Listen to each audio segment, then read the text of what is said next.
Take roll. Mayor Seaman. Here. Councilmember Castellano. Here. Councilmember Moulton. She's there. She's there. I see she's on the camera. She's just, we can't hear her. Let's see, let's try that again. Councilmember Moulton. Here. Councilmember Arroyo. Here. Councilmember Bauer. Here. And Councilmember Burgell is absent. Please join me for the Pledge of Allegiance.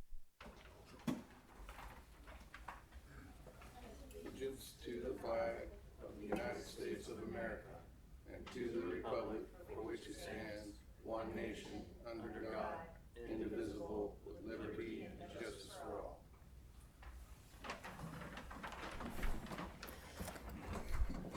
All right. Do we have a report out from closed session? Not today, Mayor. Thank you very much. We are going to move on to mayor's announcements, and I don't have a whole lot. I've been sucked into a lot of stuff at my job. But I will say that I had a dozen AFS students come and visit City Hall the other day. They are from Turkey and the Philippines and Indonesia. AFS stands for American Field Service. It's an exchange program. So they were in town and they were learning about the way different things ran. And so they came and talked to us at the City of Eureka. And it was fun. They got to watch a Transportation Safety Commission meeting for a few minutes and ask some questions. And it was delightful visiting with them. So we will move on to presentations. And our first presentation is going to be the Youth Council report. And our Youth Council Coordinator, Sierra Spear-Dillon, will you introduce them, please?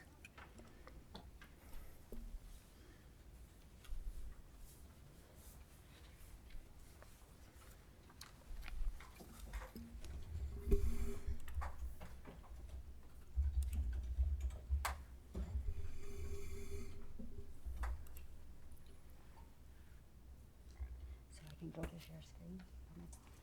Yeah.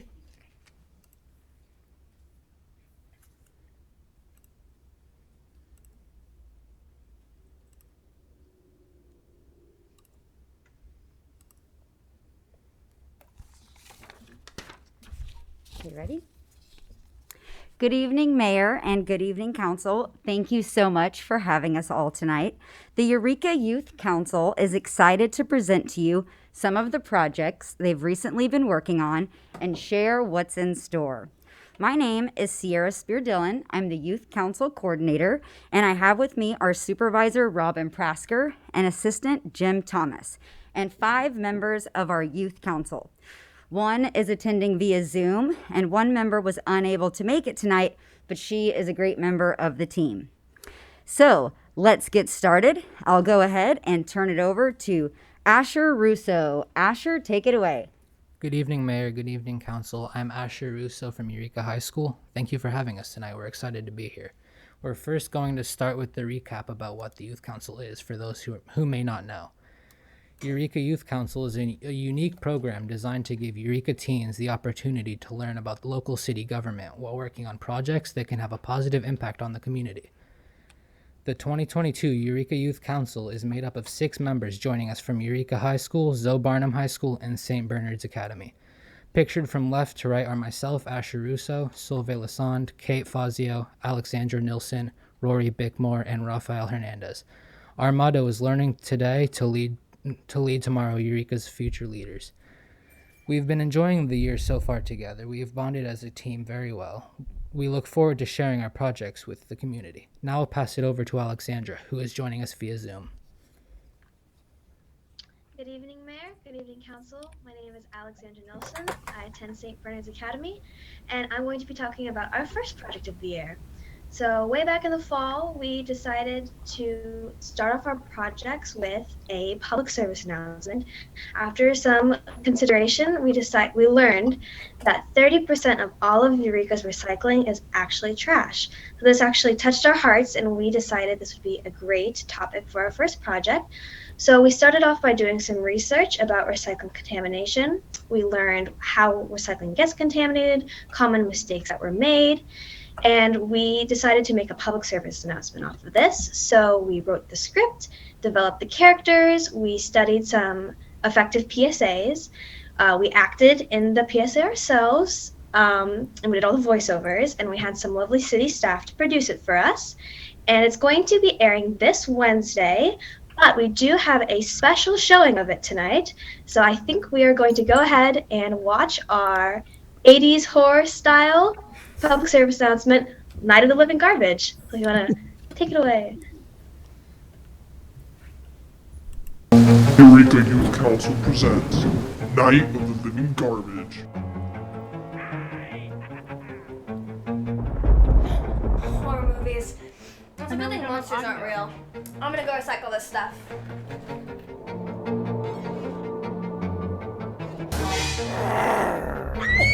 Don't you know? Contamination spreads. Look at the monster you've created. Are you okay? No, I just dreamed I was attacked by this garbage or this recycling monster for throwing the wrong stuff in the recycling. Hey girls, you know that this pizza box can't go into the recycling bin. It causes contamination. It's the same reason why you have to rinse out all of your containers before you put it into the recycling bin. Huh, I had no idea. Thanks, Dad. Horror movies can be scary, but recycling doesn't have to be. Visit HumboldtRecycles.com to make sure your contaminated recycling doesn't come back to haunt you. Yay. Eureka Youth Council presents.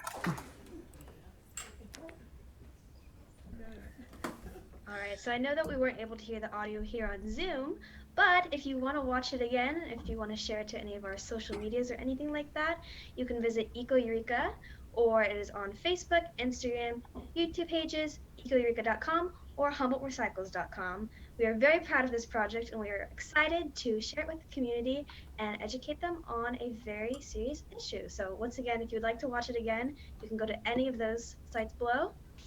And that is all from me. Thank you so much. Thank you, and sorry you guys couldn't hear it on Zoom. I don't know what it was, but yeah, it was pretty fun. So look it up. Kate? Hi, my name is Kate Fazio, and I'm here to talk about our second project that we did. A youth survey entitled Eureka Teens, Your Voice, Your Future. As a group, we've had a lot of ideas for what we wanted our next project to be. However, we thought it would be best to open up the conversation to everyone our age in Eureka and get good baseline data to help us in the right direction.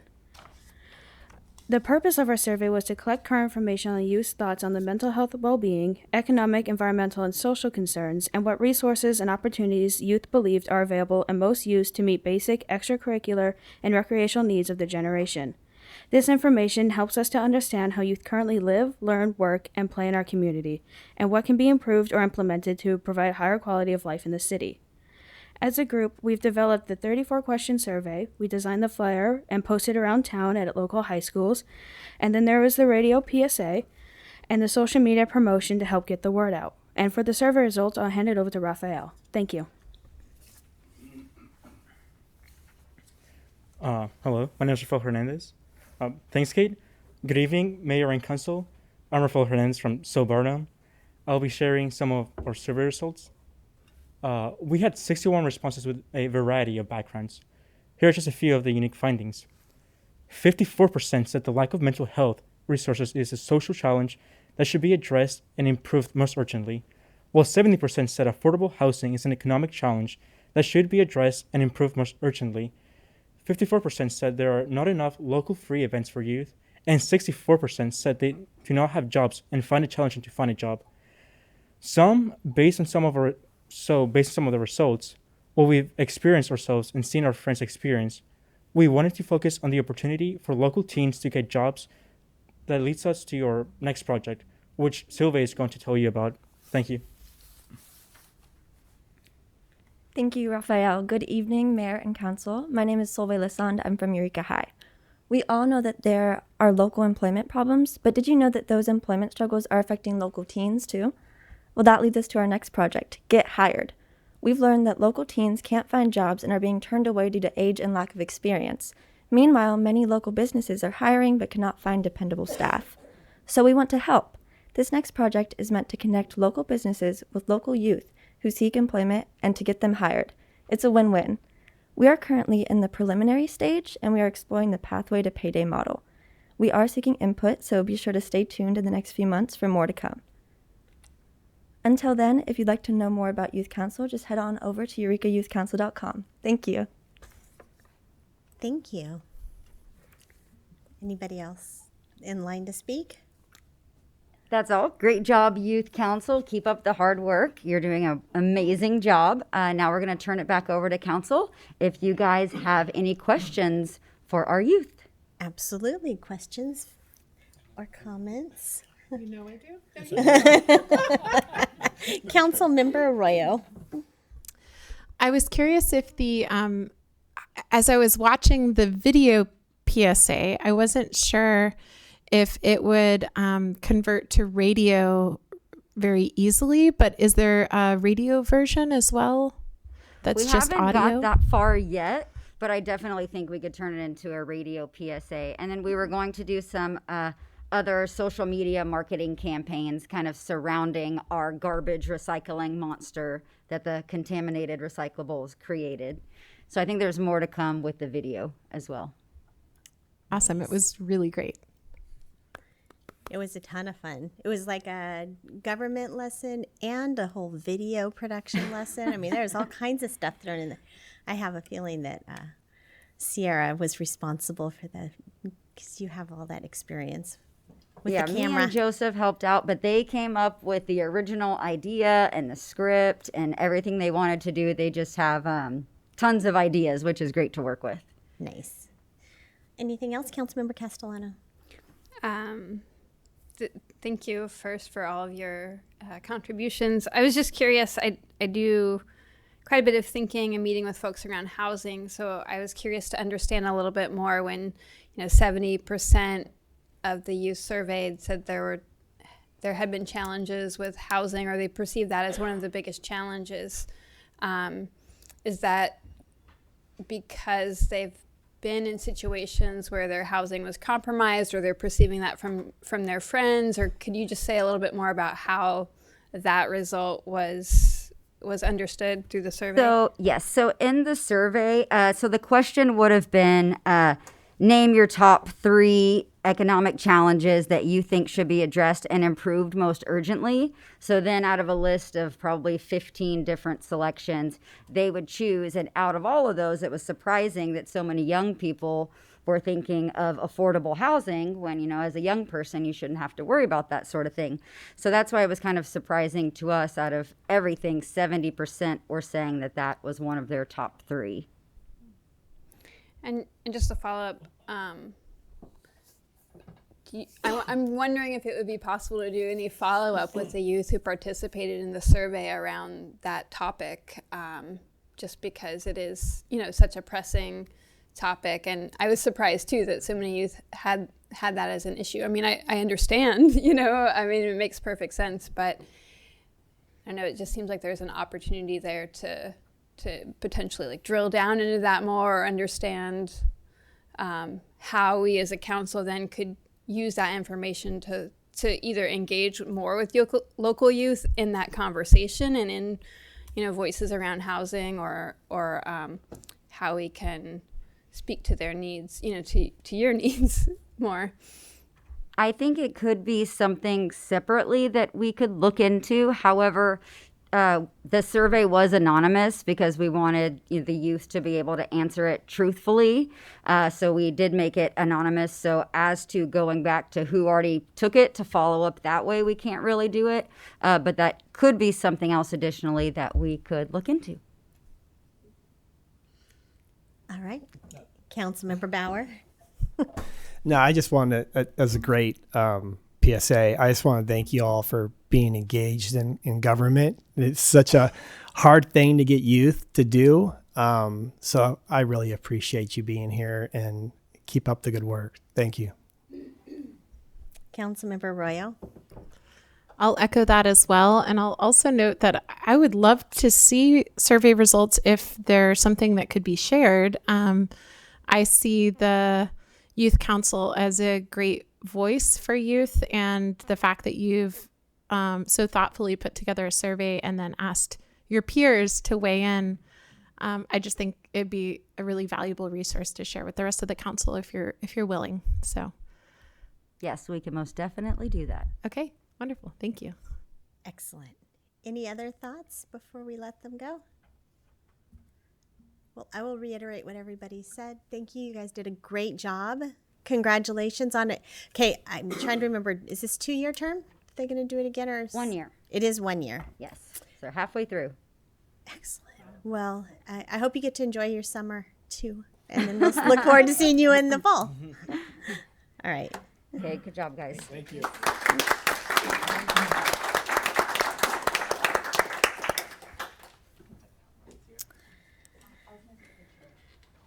We're going to take a quick photo if that's all right. Of course.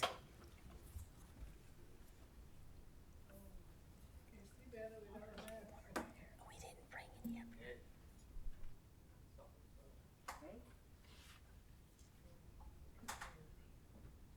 Beautiful.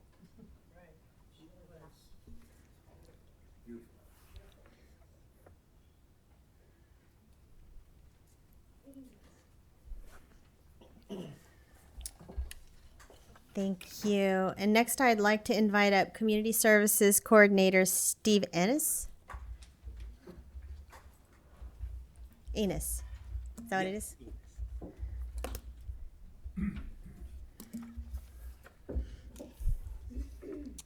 Good evening, Mayor and Council. Thank you for having our Community Services Department tonight. And I just wanted to invite you to our 8th annual Get Out and Play Day, which will take place Saturday, July 30th. And so we will be offering fun and family-oriented events throughout the greater Eureka on the 30th. And we will have events taking place from 10 a.m. through 4 p.m. And so you definitely want to check out the schedule that we have that will have all the specific times for all the locations, because we will be having a lot of stuff going on throughout the day. And some of the events, some of the locations where we will be having events will be the Clark Museum, where we'll have free admission, the Eureka Municipal Golf Course, where we have a free bucket of balls for the driving range, along with a long drive and putting contest. And then the Discovery Museum will also be offering free admission. And at Cooper Gulch, we'll have a skateboard competition for all ages. And then also at the Sequoia Park Zoo, we will have kids 12 and under get in free with a paying adult.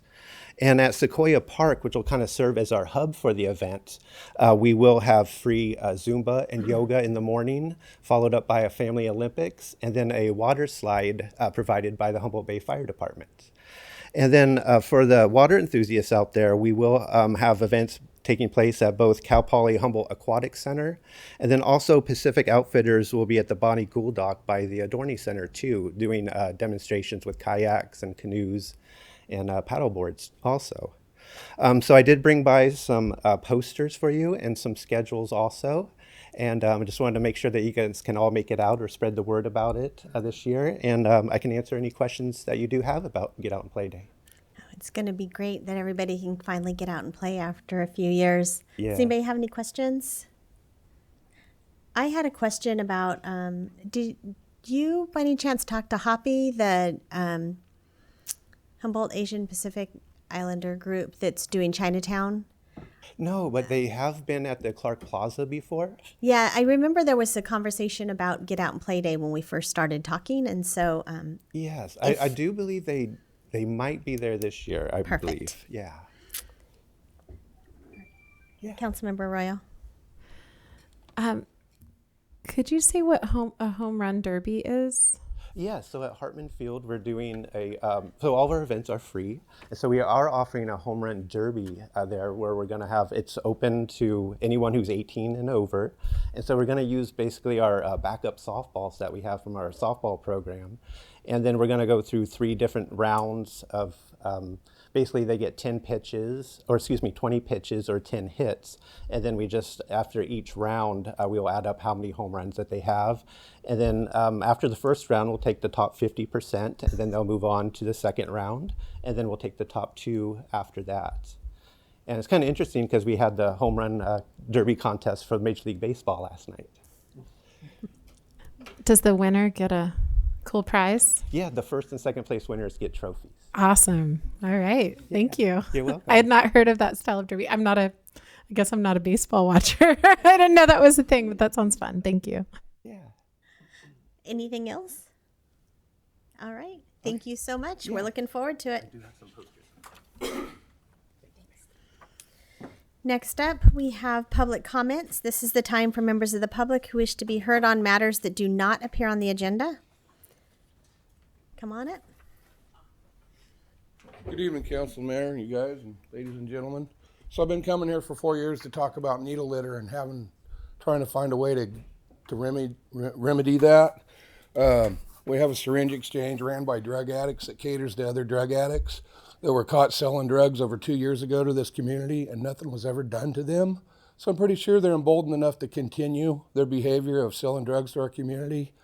I just took about a 20-minute drive through Old Town, check out the scenery. Same story, people nodding off in groups of 5 or 6, people sleeping on the sidewalk, trash all around them. I mean, what's being done to clean up this city and make it safer? I don't know what the stairs are about. This is important stuff. I mean, the mayor is in charge of the city and public nuisances. Needle litter is a public nuisance. Needle litter laying all over the place behind businesses is a public nuisance. People sleeping in the doorways of businesses is a public nuisance. Not being able to walk the Waterfront trail without being assaulted. I mean, it's all bad all the way around. And I mean, coming here for 4 years trying to get some accountability from you guys, and nothing ever happens. Not only don't you say anything bad about Hatcher, you don't do nothing to prevent them from doing what they're doing. It's like you want needles all over our county. You want drug addicts walking around that own this town, breaking out windows, going through people's yards at night. It's unacceptable. Something has to be done about it. 4 years coming here. We've been on the news. I mean, you guys just sit there and stare at us like it's not and you complain about e-cigarettes on the ground? Come on. Get a clue and clean up your city.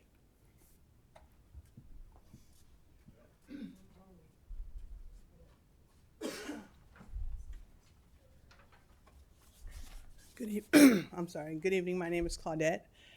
As I told you before, I talk on this paper so that I can stay on track while I read. And Jesus told them this parable.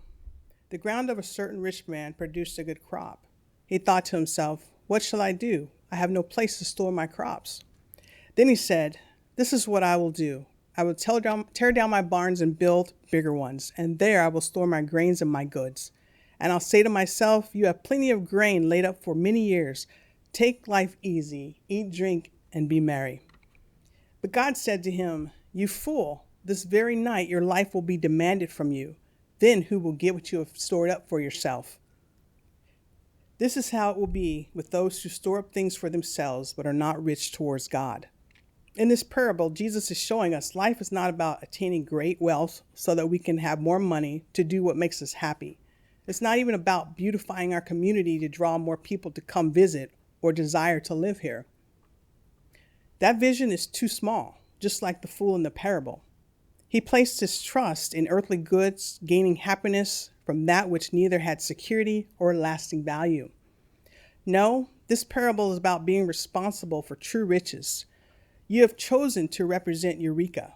You are responsible with how you utilize the resources and influence you have been entrusted with.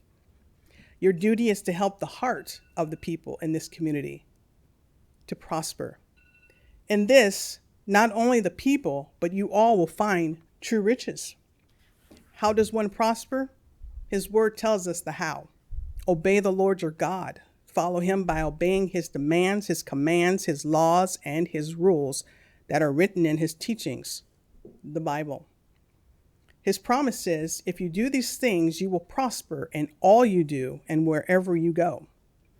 Jesus said, command those who are rich in this present world not to be arrogant, nor to put their hope in wealth, which is so uncertain, but to put their hope in God, who richly provides us with everything for our enjoyment. Britt Mooney, a missionary in Korea, put it this way. Centuries ago, there was this discipline called alchemy, the precursor to modern-day chemistry.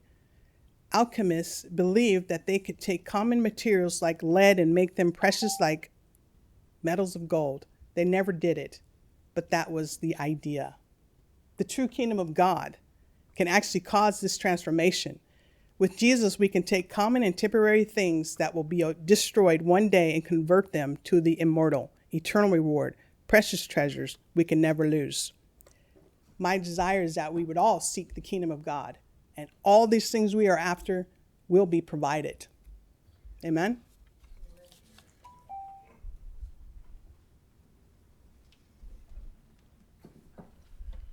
Dear Magistrate, dear comrades, I want to thank the City of Eureka and its leadership for the last 6 years for having created such an inclusive community.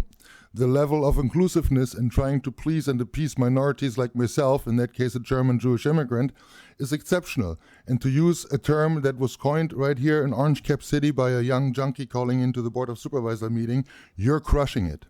I've never felt so at home in this place that bears Alexander von Humboldt's name, with whom I share the same birthplace, Berlin. I would have never imagined that Humboldt County, and first and foremost its county seat Eureka, would be so reminiscent of pre-1989 Germany, East Germany that is. Land of the murals and empty storefronts, gray, hopeless faces, and the omnipresent, all-seeing, all-controlling government.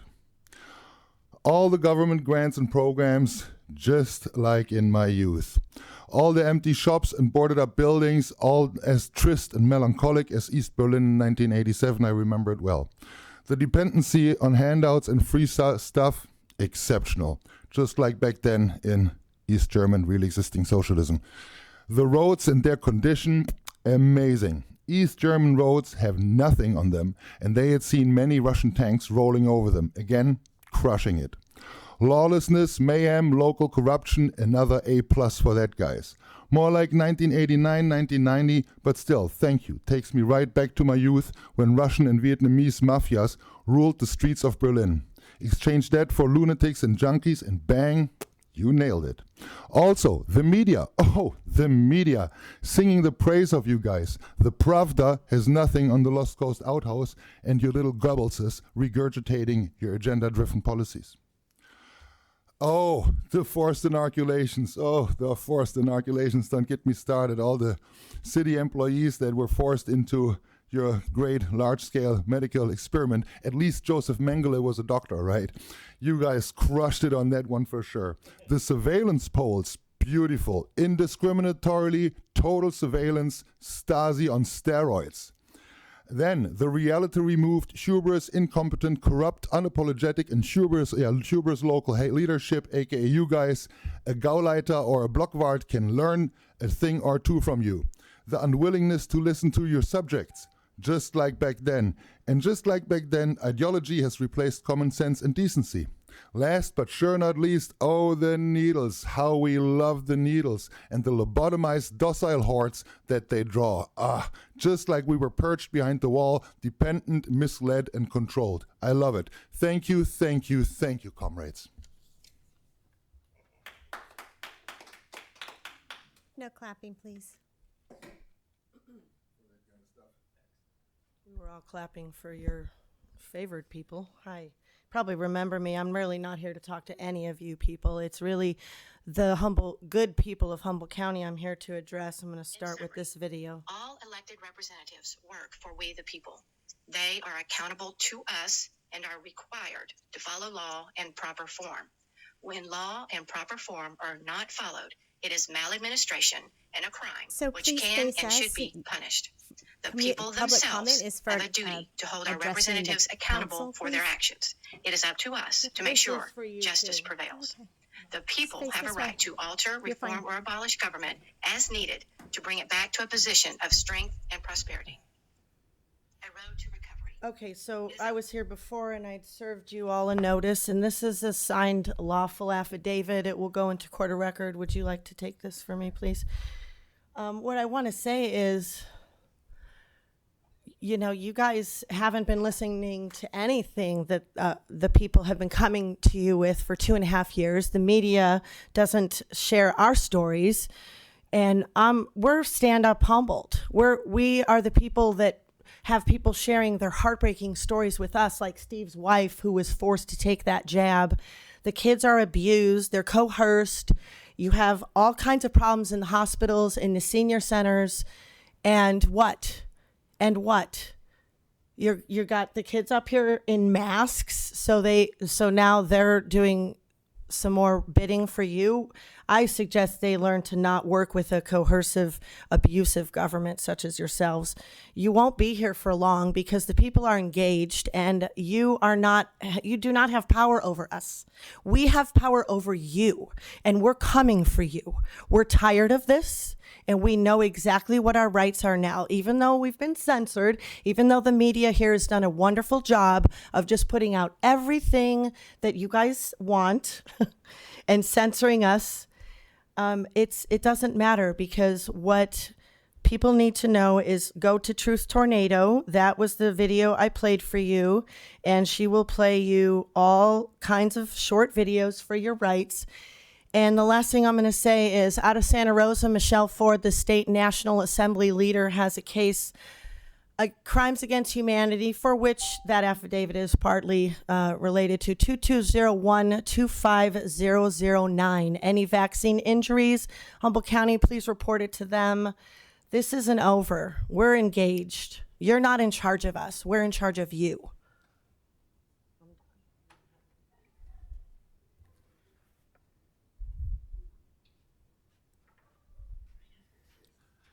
My name is Charles Wilson. The county is working on a climate change guilt plan, and Eureka presumably will be giving their adding to that plan. One of the primary method of transportation is walking. It's what everybody does when the car breaks down, when the bicycle has a flat tire, and everything like that. When you run out of money, you walk. I'm a pedestrian. I've been a pedestrian for all my life. I started walking 3 miles with my mother to the zone change, the bus zone change. Instead of having to pay 10 cents for her, it would only cost 5 cents. I walked 4 miles back and forth to high school, walked 1.5 miles to elementary school. I took my car 5 times in 34 years down in Los Angeles when I worked down there. I walked 7 to 8 miles a day. Caltrans is in control of, the cities the communities in Humboldt County are like a string of pearls, connected by the Caltrans state highway. Now, the state highway Caltrans has a policy now of posting pedestrian prohibited signs. In other words, you're not supposed to walk between any communities. It's the old Warsaw Ghetto type thing. In those days, the Nazis enforced it. Now we have the state highway patrol enforcing it. But the thing is, the Caltrans Sacramento policy, the United States government, whoever gives the money there, the funding policy, and the state law says that thou shalt provide a safe alternative pedestrian route if you build a freeway. And I think you should try to encourage Caltrans to stick to the law and stick to the state policies and provide pedestrians a way to walk between communities in Humboldt County. Thank you.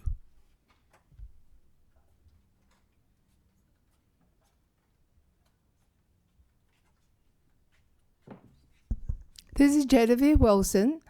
Looks like everything will repeat again. After the election, mass is coming back in Los Angeles.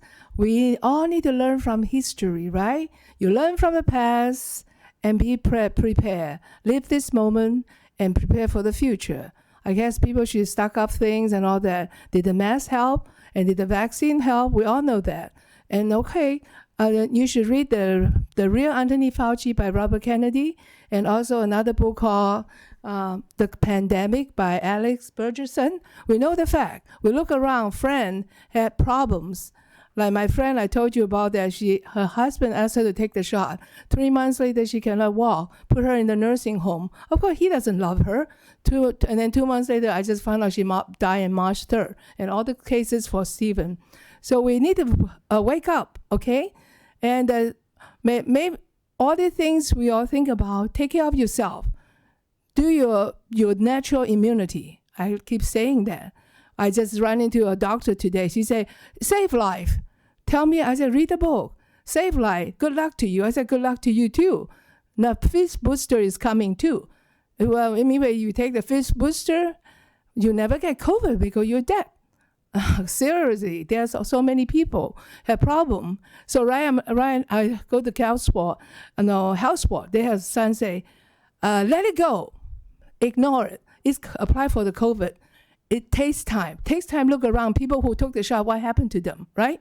And then number 4, he says, don't compare. Whoever want to take it, go ahead, take it. And nobody should force people to take it. And one lady, a single mom, for 2 years, she worked 3 jobs. She didn't get the COVID. She's able to take care of her child. Anybody have responsibility of any effect, right? If you eat a food poison, they have to pay for you. If you have a car accident, you have a problem. But big pharma, the government let them go. You have no liability. That's wrong. You don't even know what in it. And you want me to take it? No, I won't take it for $1 million. Okay, number 5, you talk about, okay, taste calm. And then then 6 is called, it's on you. You decide what to do, it's on you. And number 6, smile. Because life is too short. Enjoy every moment. We come here every week pie. Okay? So anyway, I sing the song over there in the supervisor meeting. We try to be love and freedom, love and freedom. Okay? We all want freedom. Just stand by it. Thank you.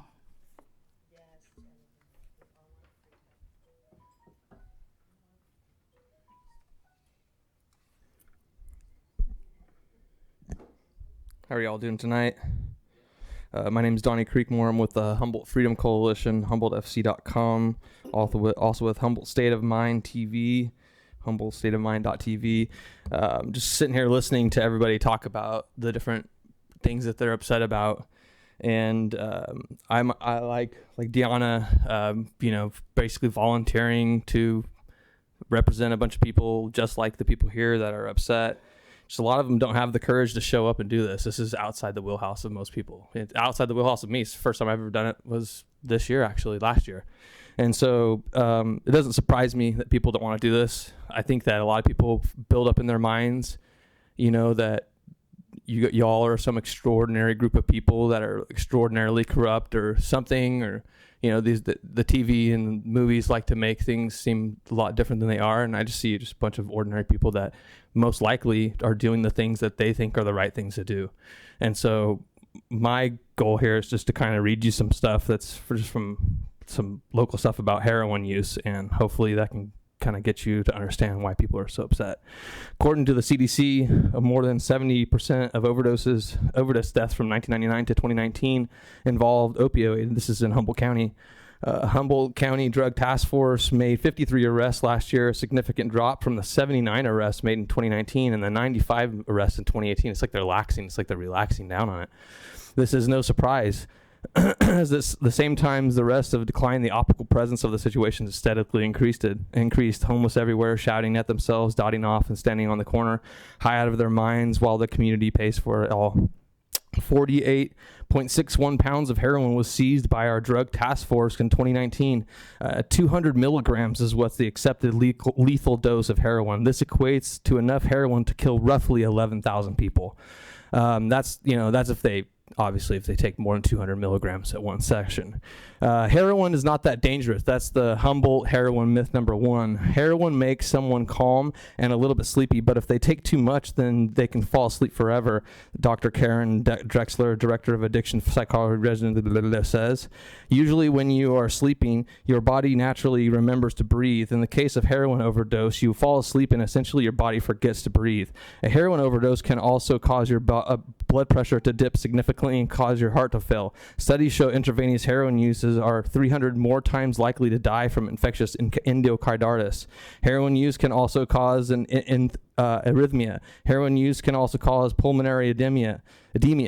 As pressure in the blood vessels increases, the fluid goes into the alveoli. I can't even pronounce it. Heroin, it can do some bad stuff to your blood and your kidneys. Heroin can also come with other toxic contaminants and can cause lethal effects to the user. That's the end of my time, I'm assuming.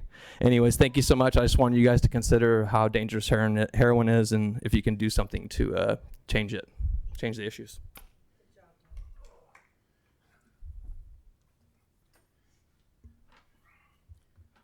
Here I am with the broken record again, which is ironic considering that my brother's trailer was just stolen in Albuquerque yesterday with the Victrola, which had been in my family for 70 years. It was stolen by junkie thieves, much as we have here.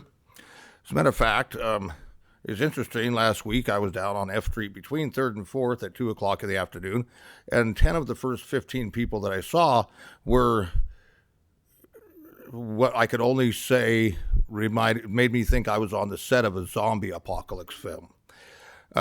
We stood there and watched as one woman walked up and down the alley talking to the ground as she was carrying a bike frame and complaining about the fact that she probably couldn't get much for it with no wheels. Another guy pulled up with his trailer full of garbage, blocked the alley, got off his bike, unloaded a bunch of garbage, started screwing screws into the soles of his shoes for a while, and then rode off, leaving all the garbage in the middle of the alley. At that time, another guy came walking across the street, flapping his arms and spinning around and following the general trajectory of a tornado, bounced off a couple buildings and came over and almost missed a street sign as he leaned against it, flapping around, staring at us for a while. Then he turned around and went over and started fumbling with the locks on the empty businesses on that whole half a block. I went over towards him and he stumbled on down the road. And then we looked up, we saw 3 zombie-like creatures coming at us from 3 different directions. And we would have been worried, but we were saved by our mayor, Susan Seaman, who walked up at that point and scared them off. So I took the opportunity to talk to her for about 20 minutes.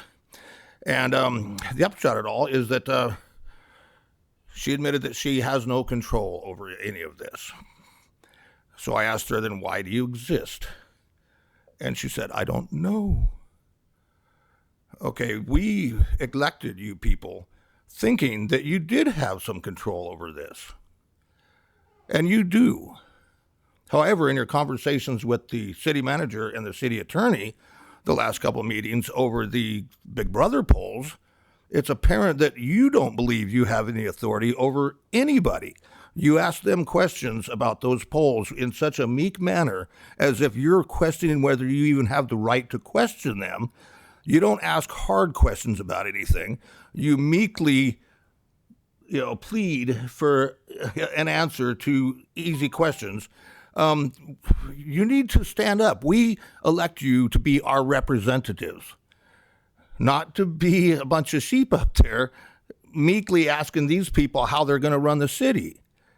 Because that's what it appears to me is happening right now, is unelected bureaucrats are running the city, and you people aren't standing up for us at all. You need to do that. You were elected to do that. We expect you to do that.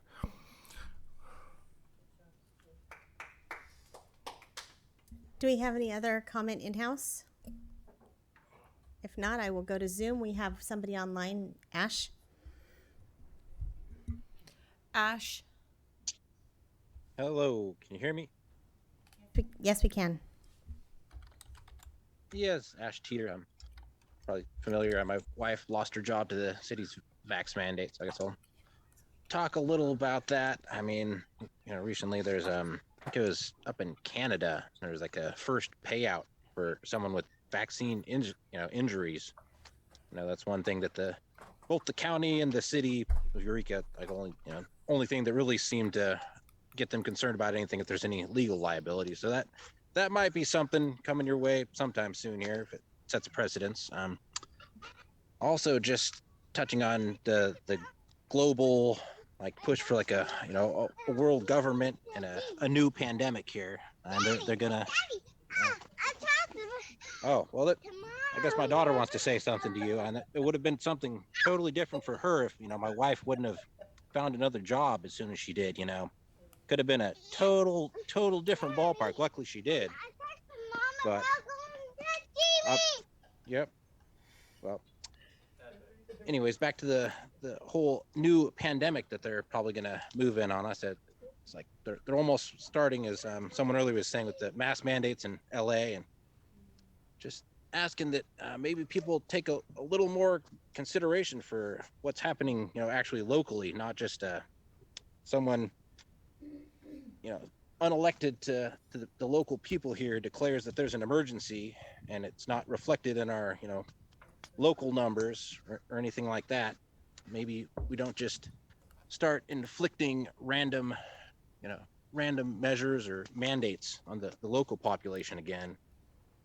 And this whole push to have all these global people who fly around on jets declaring emergencies, running, you know, our local lives and affecting the way our society runs. Really, it's kind of not leading to a good future. You look at everybody running around in Bill Gates' metaverse, living in a little box apartments, not going outside. Just doesn't really sound like a fun future, and I don't want to see my kid grow up in that future. I mean, there's just a whole lot more to life than all these, you know, global technocrats have planned for us. And I'd hope that the next time that some emergency is declared, that maybe our local representatives will look out for the local population a little better. That's it. Thank you. Thank you. Any other public comment? All right, seeing none, I'm going to close public comment. We're going to move on to the consent calendar. Did anybody need to pull anything from the consent calendar? All right, then can I have a motion to approve? So moved. Thank you. Second? Second. Thank you very much. Everybody vote. One moment. We do have one more public commenter that didn't raise their hand on. Okay, can we finish this vote and then go back to public comment? Yes. So, okay. So everybody vote. Okay. Aye.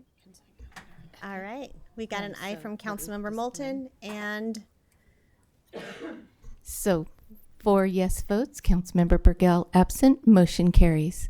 And if we could just get the first and second, the motion maker in the second. I made the motion. Thank you. Councilmember Bauer seconded. And we have a public comment that wasn't able to raise their hand. So who would that be? Tommy, would you like to go ahead, please? Yes. There were a couple things that were brought up that I want to get out of the way first. I'm back in Eureka for the first time in 3 years. From what everybody else is saying, if we do find needles on the ground, where's a good place for sharps disposal, just for safety? And is there a public place for masks, because some businesses still require masks and not all of them carry them? Is there any public accommodation for people to get masks? I do keep a few. They sometimes rip while I'm out and about. I just wanted to ask that question. And I had another question on crosswalks.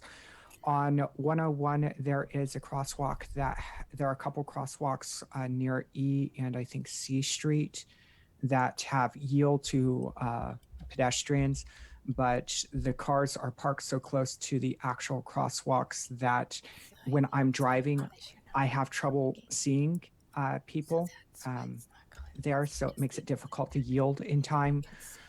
So that way they can cross, or when I'm walking, I have to stick myself way farther out than would generally be considered safe just to be seen. I know you all have installed lights for some crosswalks on the 101 before the bend. Are there any other plans to add more indication lights for crossers? That's it. All right, thank you. So generally we don't answer questions during public comment, but you're welcome to call. No, that's okay. A couple of quick ones. I actually could bring some masks to City Hall because we have some, if you guys want to start giving them out to individuals downstairs. And then the hazard boxes, where would you pick those up? I'm looking at you guys, you probably know. So County Public Health has at least one disposal location. Miles may have additional suggestions. There is a disposal location on I Street, south of Carson. I forget the crossroad there, Russ, maybe? So. Anyway, it's on I Street, just to the north of Harris.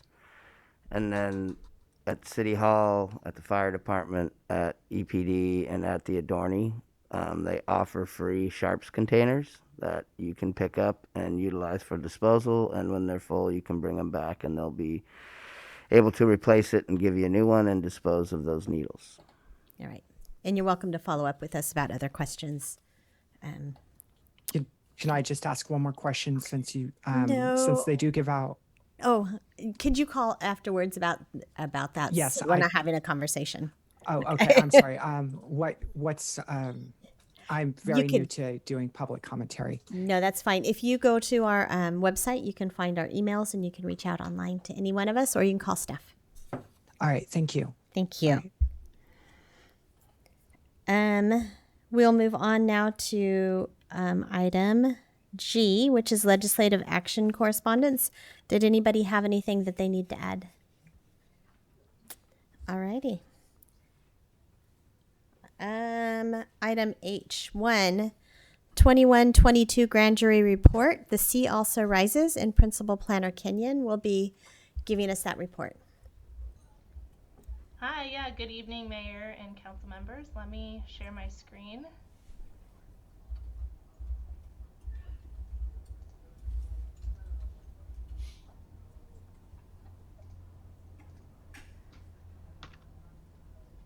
So, Humboldt Civil Grand Jury investigated the topic of sea level rise around Humboldt Bay, and they produced a report titled The Sea Also Rises that was included as attachment 1 to the agenda summary for this item.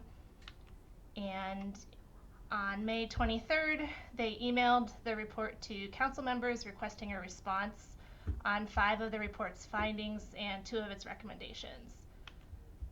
And pursuant to the penal code, the city council is required to respond within 90 days, so by August 21st. Just to give some context, as the report discussed, because of local subsidence, Humboldt Bay is experiencing the highest local sea level rise rate in California. And sea level rise is going to increase the rate, magnitude, and likelihood of coastal hazards like flooding and erosion beyond what we've experienced before. The city staff and city council are already prioritizing sea level rise resilience and more generally climate change, adaptation, and mitigation in our work. City Council's current strategic visioning plan has an underlying commitment and dedication to addressing climate change, and it's also a priority in the 2040 general plan, in our capital improvement program planning, and in the upcoming, it will be a priority in our upcoming Waterfront Eureka plan and LCP update. So with that context in mind, staff has drafted a recommended response letter for City Council that was included as attachment 2 in your agenda packet. And just like us, the Arcata City Council, Humboldt County Board of Supervisors, and Humboldt Bay Harbor District's Board of Commissioners were asked to respond to the same findings and recommendations. And in speaking with their staff, it's going to be on their agendas in early August. So if council acts tonight to forward a response, we'll be the first of the implicated jurisdictions to respond. But speaking with the other staff, it seems that their responses will be their staff recommended responses will be very similar to ours. So for the grand jury findings, according to the penal code, City Council has to agree, partially agree, or disagree with each finding. And city staff generally recommends agreement with all the report findings, with the exception of finding 3. We generally agree that regional coordination is necessary, but finding 3 basically says that regional collaboration will take the form of a new regional sea level rise coordination entity with new ongoing costs in salaries, benefits, and overhead. And we feel that the region's approach or approaches to collaboration on the issue of sea level rise should be made collectively by regional stakeholders. And there hasn't really been a broad discussion yet around forming a new sea level rise organization, so it seems premature to commit to such a group. Also, given the existing regulatory complexity around Humboldt Bay, we question whether forming a new regional government entity would be the most effective or efficient approach.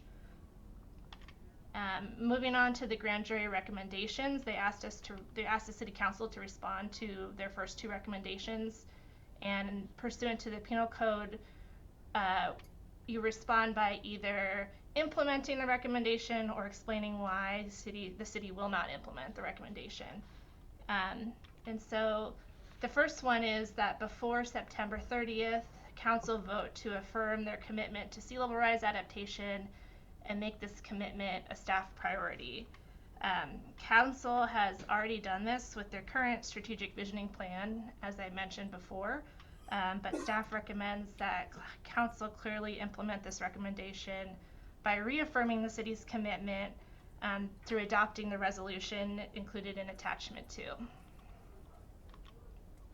The second recommendation recommends that before December 1st of 2022, the city form a sea level rise steering committee with the other implicated jurisdictions. And staff recommends that the city commit to city participation in such a steering committee. We do, though, recommend that council push back on associated recommendation 3, which calls on the steering committee to direct implementation of a new regional organization based on a Humboldt County Planning Department report that hasn't been released yet. It's slated to be released in September of this year. They're studying potential ways we could collaborate on sea level rise, and so it seems premature to commit to the conclusions and recommendations of that report because we haven't seen it yet and the public hasn't seen it yet.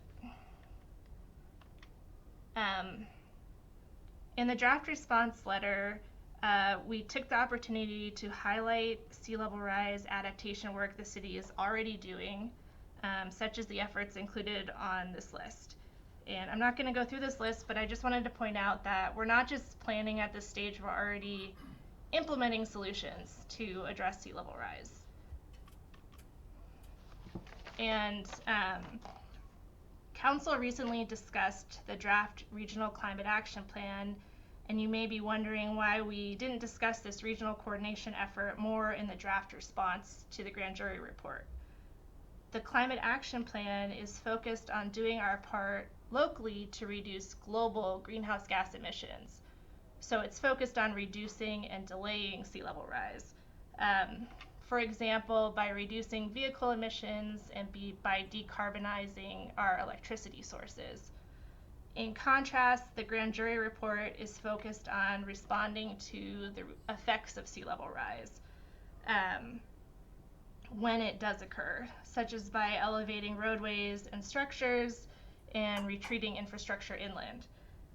So there's definitely overlap between the two efforts. Some of the actions we will take to reduce greenhouse gas emissions, for instance, will help with climate change resilience. And there's definitely a lot of overlap with stakeholders, but there's also different stakeholders and different actions between the two. And for instance, Redwood Coast Energy Authority is a huge stakeholder in our climate action plan because a lot of our greenhouse gas emissions measures are focused on the energy sector, whereas I don't foresee them being as huge of a stakeholder with climate change adaptation work. So as currently drafted, the CAP is one regional plan with one regional greenhouse gas emission reduction goal implemented with these individual commitments for all the different jurisdictions, and it's implemented by individual jurisdictions and agencies with the help of a dedicated CAP coordinator, or that's what the draft plan is calling for.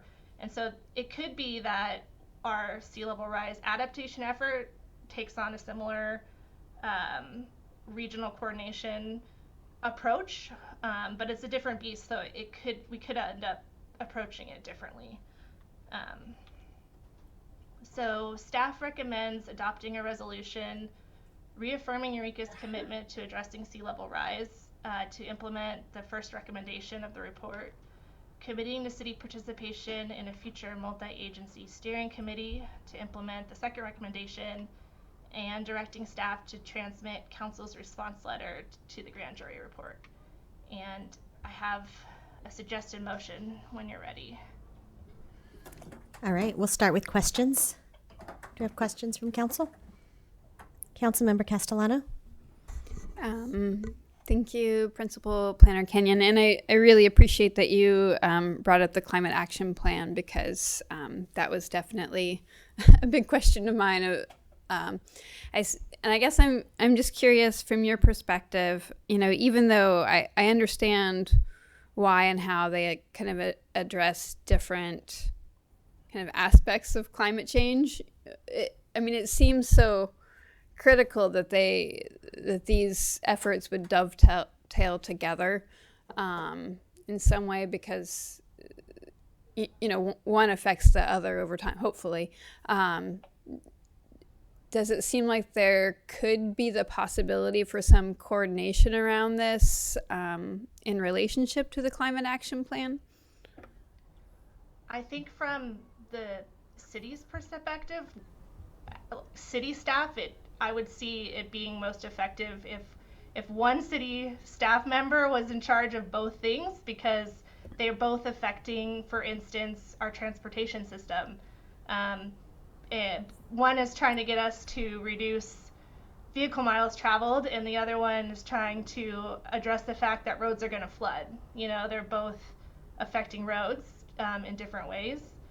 But I don't know if the CAP is being implemented with just one regional staff member, I think it would be too much for them to be focused on both things, both reducing greenhouse gas emissions and planning for flooding and coastal erosion. Like, those seem like both a lot for one entity to handle. But maybe an existing regional agency that we have would be interested in doing all that for us. I don't know.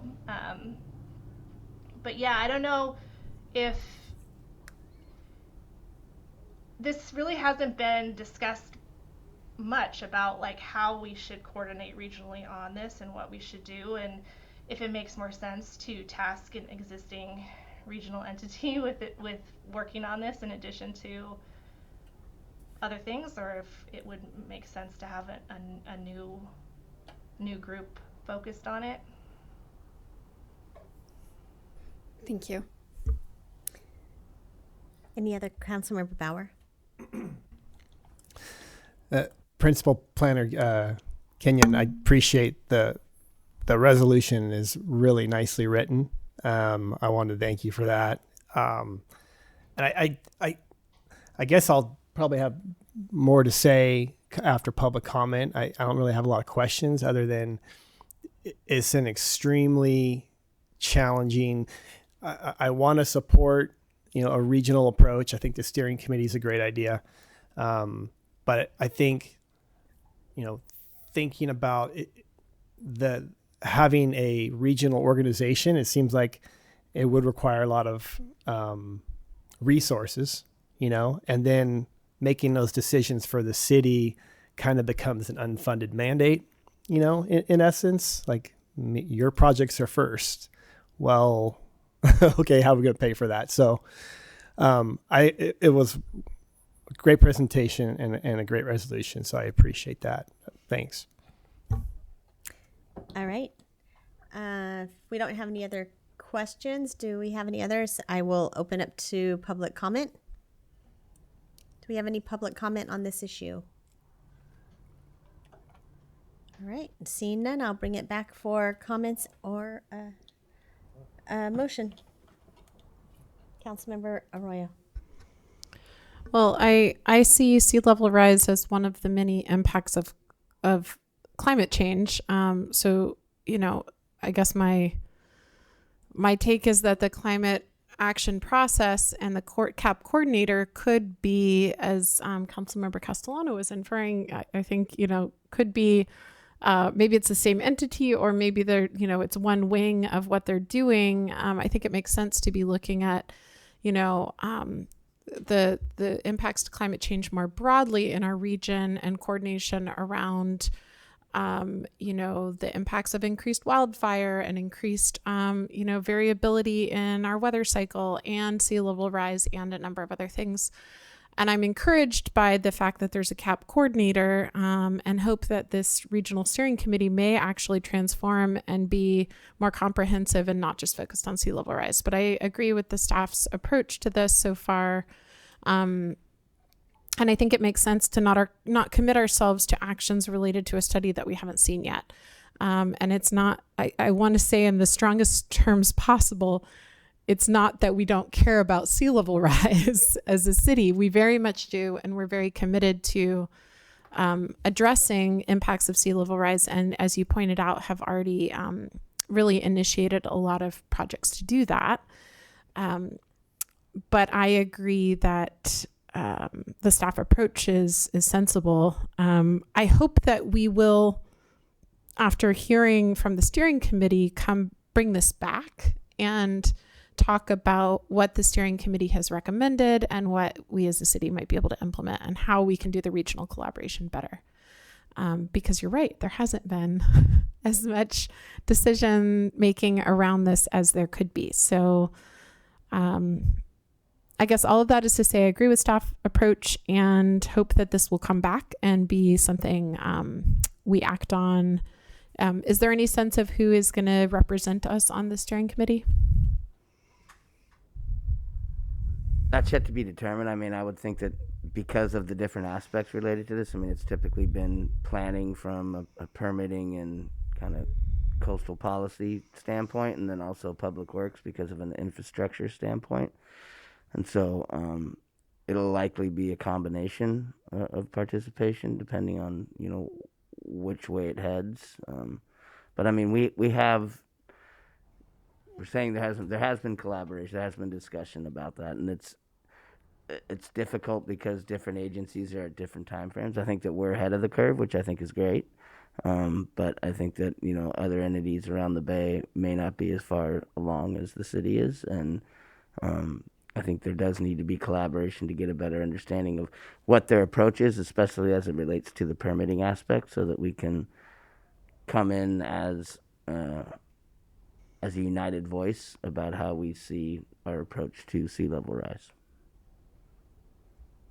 And I didn't mean to infer that there hadn't been discussions on a regional basis, but I think that there isn't one coordinating body, and that's what this report has, I think, keenly pointed out. And so I appreciate the grand jury making that point. I just hope that it becomes more comprehensive and includes other impacts of climate change over time. But for now, the steering committee that they have requested that we send someone to, it's like, it'd be really a bold move if we said, no, we're not going to send anybody to your steering committee. So of course we're going to send someone. And, I think that's a good first step, but I hope we're able to make it more comprehensive. Councilmember Castellano.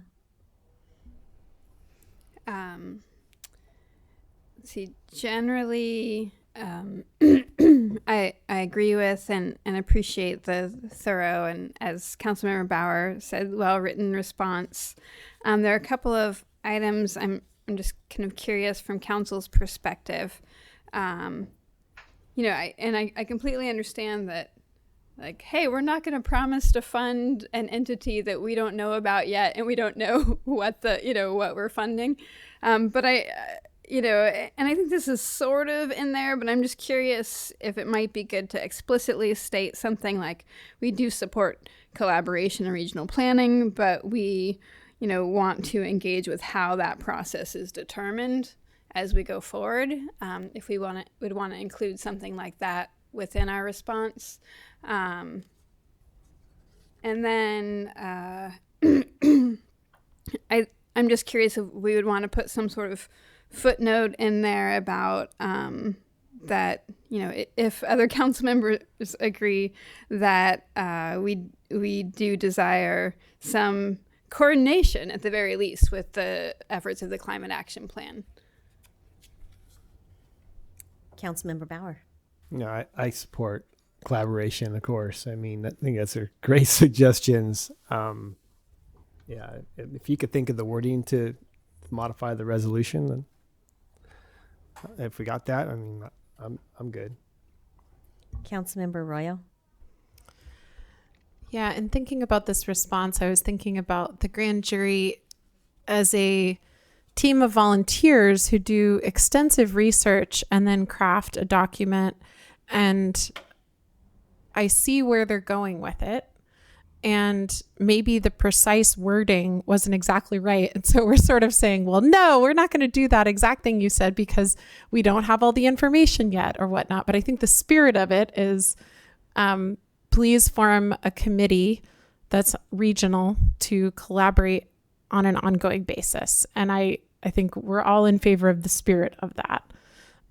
So I like the idea of adding language that says something along those lines, both that we would really like it if this committee could also be doing some climate action regional coordination and that, or could interface with that, and that we are willing to be participants in shaping a process for whatever public entity, that the committee hopefully is not just going to be a committee that is an unfunded committee made up of one staff from each jurisdiction. Hopefully they will also make recommendations about what that regional body could look like and how each of those entities could participate. So maybe if there could be a sentence that says, yes, we'll send a delegate and we would like to participate in that. Do staff feel like that could be included in a way definitely. that... And I think that was the intent. Okay. Just using different words. But yes, I think that was the intent. And obviously, if we're going to send somebody, they were definitely going to participate in trying forming some regional effort for sure. And the Climate Action Plan component of that, I mean, you'd have to get agreement with the others. And there are, interpretation of Climate Action Plan being kind of different than responding to the grand jury. But obviously, implementing measures in the Climate Action Plan can decrease potentially, the level of sea rise and the rate at which it happens. And so there is a good fit there. So both those things can be incorporated. I saw Principal Planner Kenyon rapidly writing notes. And so I don't think that adding this would require to come back again. Do you think, City Attorney Luna? No, I don't think so. I just, we're responding to a grand jury report, there's plenty of other opportunities, obviously, to think about climate change and how we're going to respond to it. So saying something here or not saying something here, I don't want it to seem to the council like we're limiting ourselves in any way to, a direction because we put it here or didn't put it here. That's not the result of this document. We can still go forth, plan, implement all of these great ideas. So I don't want you to feel limited by this response. And I just wanted to point out that in the response where we disagreed about funding this group that we don't know what it is yet, we did write in there that Council agrees regional collaboration is essential to effective planning and implementation of adaptation and mitigation measures. And in the resolution, we wrote something to the same effect about how an effective response to sea level rise will require a coordinated effort among everybody, among stakeholders. And then when we talked about participation in the steering committee, we said participation in the steering committee to discuss and provide direction regarding regional coordination on sea level rise adaptation and mitigation in the Humboldt Bay region. And in their report, they talk about adaptation and mitigation, but then their examples are all about like raising dikes and things. So I'm thinking when they talk about mitigation, they maybe just are meaning like mitigating for sea level rise impacts. But when I read mitigation, I think about mitigating climate change by reducing greenhouse gas emissions. So I think it already kind of says that we want to provide direction. We want the steering committee to provide direction regarding regional coordination on sea level rise, adaptation, and mitigation. But I can make it even more explicit.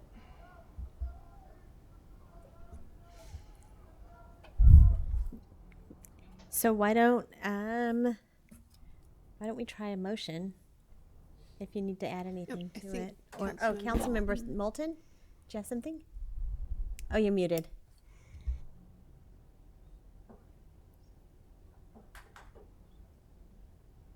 Mayor, I just had a suggestion. Mitigation does sound to me like mitigating the effects of the sea level rise rather than what the city is doing, which is putting our money where our mouth is and trying to not make it worse. How about the word prevention?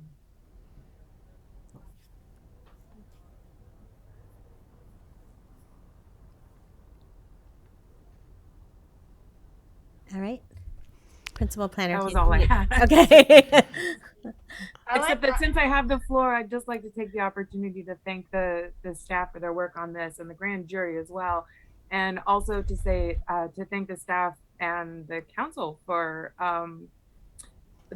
what we are doing to put our money where our mouth is and trying as an entity, as a city, as an employer to not make the problem worse.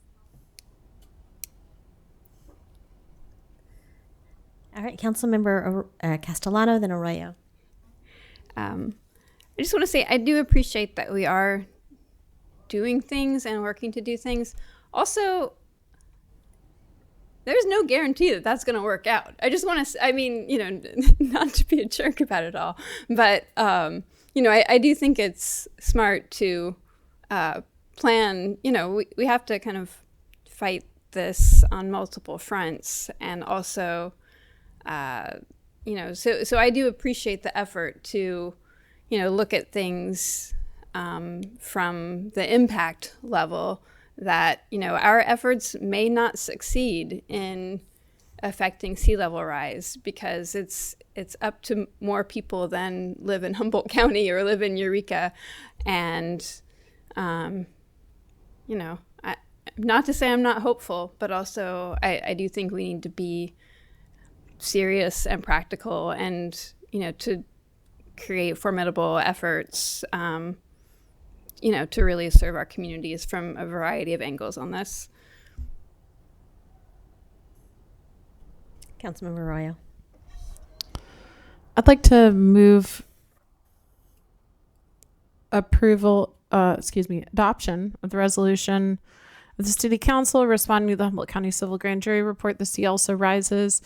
And with one addition, to add, I don't think prevention should replace mitigation, but it could be an and. And I think that's the only, given what you read aloud, I believe I feel satisfied with it addressing the needs. I'll second that. All righty. We have a motion and a second. Any further discussion or are we ready to vote? Oh, Councilmember Castellano. I don't think I need to, you know, make a friendly amendment to the motion necessarily, but I think that Principal Planner Kenyon understands, you know, the feedback that we gave and that, you know, and I do appreciate your response to that. But, you know, I don't know. I just think it's important that we, you know, respond in a way that makes it clear that we're not taking this lightly, or trying to negate our responsibility in regional coordination. All right. So we have any further discussion? Are we ready to vote now? Go ahead.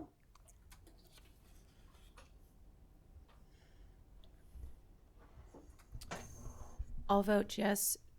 Mayor or Councilmember Burgell absent. Aye. Yes. Oh. And next, we're going to move on to item H2, Pearson Properties General Plan Amendment and Zone Reclassification. This is our second time hearing this. So, Principal Planner Getz, are you presenting today? I think it'll be me, Madam Mayor. Oh, hello. Sorry about that. Yeah, sorry. Yeah, thank you. I'm going to share my screen. So, Senior Planner Castellano. Yes, thank you. Kristen had to present for me last time because I was out of town. That's right. I remember now. Yeah. So good evening, Madam Mayor again. Thank you, Council. Before you this evening is the second and final review of the Pearson Properties General Plan Amendment and Zone Reclassification to change both the land use and zoning designations on a vacant parcel on West Harris Street, west of the Eureka Mall. At the July 5th council meeting, Principal Planner Getz presented the proposed project, described what the land use and zoning changes would do, described the sequence of events to approve the project, and then council held a public hearing. After the public hearing, council introduced the required ordinance. So as a reminder, the 0.21 acre parcel is located west of Fairfield Street, north of West Harris Street, and northwest of Glen Street. It is adjacent to several parcels owned by Pearson Properties, which are on the bluff easterly of the Bayshore Mall and Broadway. Not all of the parcels are seen here, but you can see the parcel with their main office on the left side of the screen, circled in yellow. And again, to quickly reiterate, the purpose of the project is to change the land use and zoning designations in order to allow Pearson Properties to relocate their main office, circled in yellow, from that parcel to the adjoining parcel outlined in red. Let's see, also the public hearing on July 5th, 3 people provided public comment, one of them being the applicant, and no public opposition was received. Let's see, so therefore staff recommends council adopt a resolution to approve the general plan amendment as well as adopt the ordinance to amend the zoning map. And here's a suggested motion when you're ready. I'm happy to answer questions. And I can stop screen sharing if you have questions and then pull it back up when you're ready. Thank you. All right. Does anybody have any questions for Senior Planner Castellano? All right. I will open it up then to public comment. Is anybody here to speak on this item or anybody on Zoom to speak on this item? All right. Seeing none, I will close public comment and I will bring it back for a motion and discussion or discussion. Councilmember Castellano. I'll make a motion. Right on. Okay. Sorry. I move to waive full reading and read by title only and adopt Bill number 1013-CS, an ordinance of the City Council amending the inland zoning map to reclassify the property at the northwest corner of Fairfield and West Harris Streets from residential medium R2 to service commercial SC, and adopt a resolution of the City Council of the City of Eureka approving the general plan amendment to change the general plan land use map designation from medium density residential MDR to general commercial GC for the property at the northwest corner of Fairfield and West Harris Streets, APN 008-052-011. And I just want to note that what you read was in the agenda and what it's slightly different than what you wrote. So I just want to make sure that we're all in agreement that that's what it said, the same thing, just backwards. Sorry okay. I'll second. All right. We have a motion and a second. Is everybody ready to vote? Me.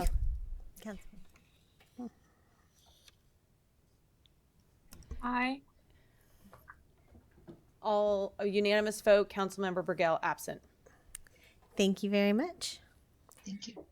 We are now going to move on to item H3, and Senior Planner Topolewski is... I gotta recuse myself. Oh, I okay. need to. Actually, what time is it? Is it time for a break yet?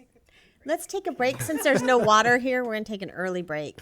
And then Scott will recuse himself and we'll all get drinks and refresh ourselves and come right back.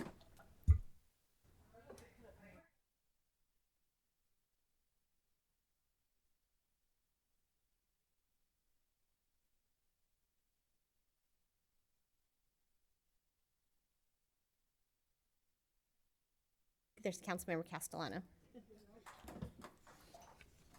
So we will be coming back to hear item H3, the text and local coastal program amendments for cannabis. And once again, I would like to invite Senior Planner Topaluski to update us. But to start, we're going to have Councilmember Bauer. Well, I need to recuse myself. This is an item that I'm pretty heavily involved in the regulation of this industry, so I think it's best if I recuse myself. All right, thank you very much. We will come and get you when we are all done. All right, welcome back. Thank you, Mayor and Council. Like you mentioned, this is our second meeting in a row to discuss our cannabis code update. Last week we introduced the two ordinances, one for the inland and one for the coastal zone. And this week we're hopeful to adopt. I'll give you a very condensed timeline of the events that lead us up to tonight. At the May 9th session of the Planning Commission, the Commission approved and recommended the City Council approval of our new cannabis ordinances, both coastal and inland. The City Council voted unanimously to introduce the new cannabis ordinances at our last session, the July 5th session. And we're hopeful for adoption of the new cannabis ordinances before the City Council tonight. And I just wanted to go through briefly and hit the high notes of the major changes proposed in the new code. And those are we're proposing to condense the license types and reduce the fee schedule. The cannabis uses are proposed to be expanded to additional zones. We're proposing to add additional enforcement tools, and we're including language to bring about cannabis events. And that's my quick thing. And we can have a discussion. I'm available to answer any questions, and I have a recommendation whenever you guys are ready. All right, so do we have any questions at this point? And I can't see Councilmember Moulton, so if you could turn that off then. I don't have any questions, Mayor. I'm Councilmember Moulton first. Did you say you do have a question? No, I'm saying I'm good. I don't have any questions. Excellent, thank you. Councilmember Arroyo. Since this got some press coverage, I only got a couple of community correspondences that were favorable, but has your department had anyone from the community reach out about this in the time since we first talked about this? Nothing so much as general comments, but a lot of interest, folks calling up and asking when the new application will be available, and just to answer those questions and put it out there. For the inland portion, if it's adopted tonight, I believe there's a 30-day appeal period. And then for the coastal section, we're going to be, part of the recommendation includes a resolution of transmittal to the Coastal Commission. And that could take, I think, anywhere from 60 to 90 days, depending on how they receive the changes. And this would need to then be acted upon by their board, right? Yeah. It's not a staff level thing. I'm not 100% sure, Okay. but I will be soon. Okay. I think that, staff has had a lot of discussion with the Coastal Commission about these updates, and I think that we got to a good place with them. That's not to say that there's going to be any changes, but at a staff level, we're hoping that there are no friendly amendments or anything necessary, and that it'd be going to their board, the Coastal Commission board, for approval. But it will take the Coastal Commission board to approve it. Follow on to that, how has the commission been voting on comparable issues thus far? I mean, have they been favorable to these kinds of changes? I mean, are we expecting to break new ground? Is it going to be a long drawn out process? Any thoughts on that? Well, based on our discussions, and Senior Planner Topolewski could add to this, but based on our discussions with them, we had a lot of back and forth about, I forget what the table was, but we had a lot of back and forth with their staff. And so based on those discussions, I have to assume that it's not anything out of the ordinary. And I think they're well aware that not only with this cannabis code update, but our zoning code, what we're doing in the LCP update and the land use policy is we're trying to make it a consistent theme, both inland and in the coastal zone. And so based on their response, it seems that it's not anything out of the ordinary. Okay, thanks. And it seems like all the public interest has been favorable. Like, when do I get to start taking advantage of this new process? That kind of thing. Yeah, that's been my experience. I haven't had any negative comments yet. So. Okay. All right. Thank you. And I did see Principal Planner Kenyon turn on her video if she would like to chime in on anything on this. I don't want to put you on the spot. I just noticed that. Yeah, I can't talk directly about this amendment because I worked on it while I was at the Coastal Commission, but I can talk more broadly about how the Coastal Commission has been treating cannabis, and they're more concerned about cannabis on agricultural lands for reasons of like greenhouse proliferation and impacts on coastal resources, whereas the city's stuff is, on industrial and commercial lands. So it doesn't raise the same issues that are holding up amendments in other areas. Thank you. That's very helpful. I was specifically thinking about areas like, I guess I'm just not aware of any other coastal cities that have, for example, outdoor consumption, consumption lounges, that whole discussion, in a coastal area. Maybe they do exist and I'm just not aware of them, but it does seem a little bit new. Is this something that's prevalent in other parts of the state? As you're aware, certain jurisdictions have voted not to allow any cannabis activity, but in ones that have approved it, it's coming upon us now. And we have one outdoor consumption lounge, and I'm in discussions with another local facility that would like to pursue that as well, but they're in a denser neighborhood, so I have been in touch with the state, and this follows up on Councilmember Moulton's question last time, that the state does have quite a bit of standards and kind of metric, fact-based ideas for us to go about it. So that was nice to see, because it's nice to look to the state in this regard, or at this point, because we are kind of embarking on a new journey here. So, thank you. Councilmember Castellano. Thanks. And it doesn't sound like it based on your previous responses, but no businesses reached out with concerns about taking away the cap on cannabis businesses. No. You mean any existing cannabis businesses, or? No. I kind of had predicted that I might hear from somebody, but no. Okay, great. Thanks. All right. I think we're done with questions, and I will open it up to public comment. Is anybody here for public comment on this item? Seeing none, I will bring it back to council for discussion or motion.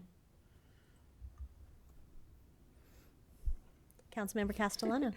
I'll make a motion, but before that, I just want to say I was at a meeting with a couple of members of the Hotel and Lodging Alliance yesterday, and mentioned this to them that we were moving forward on outdoor events, and they seemed very excited about it. So I think it's going to really serve a role in our community. So thank you for that.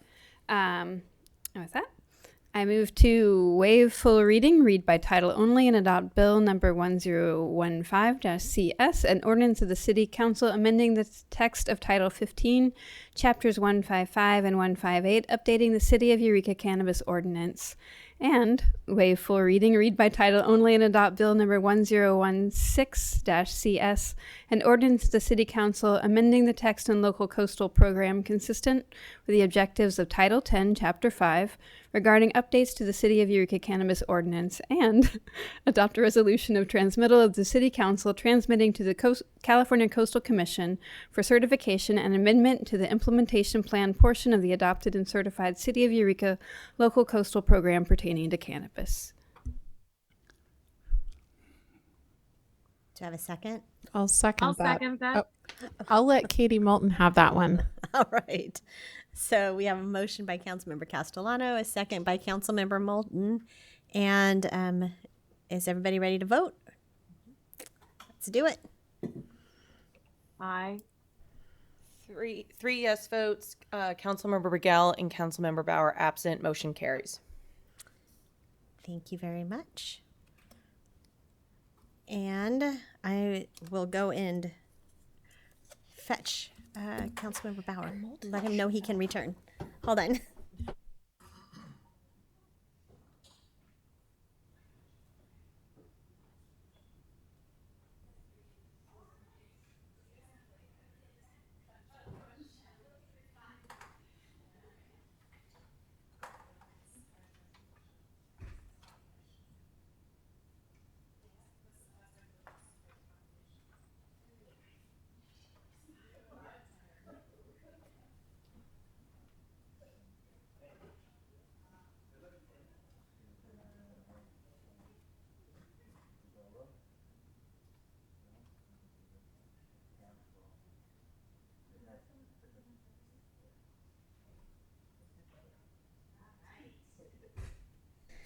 All right, we are ready to move on now to our reports and action items. Item I-1 will be Senior Planner Castellano to talk about the Eureka Waterfront Plan.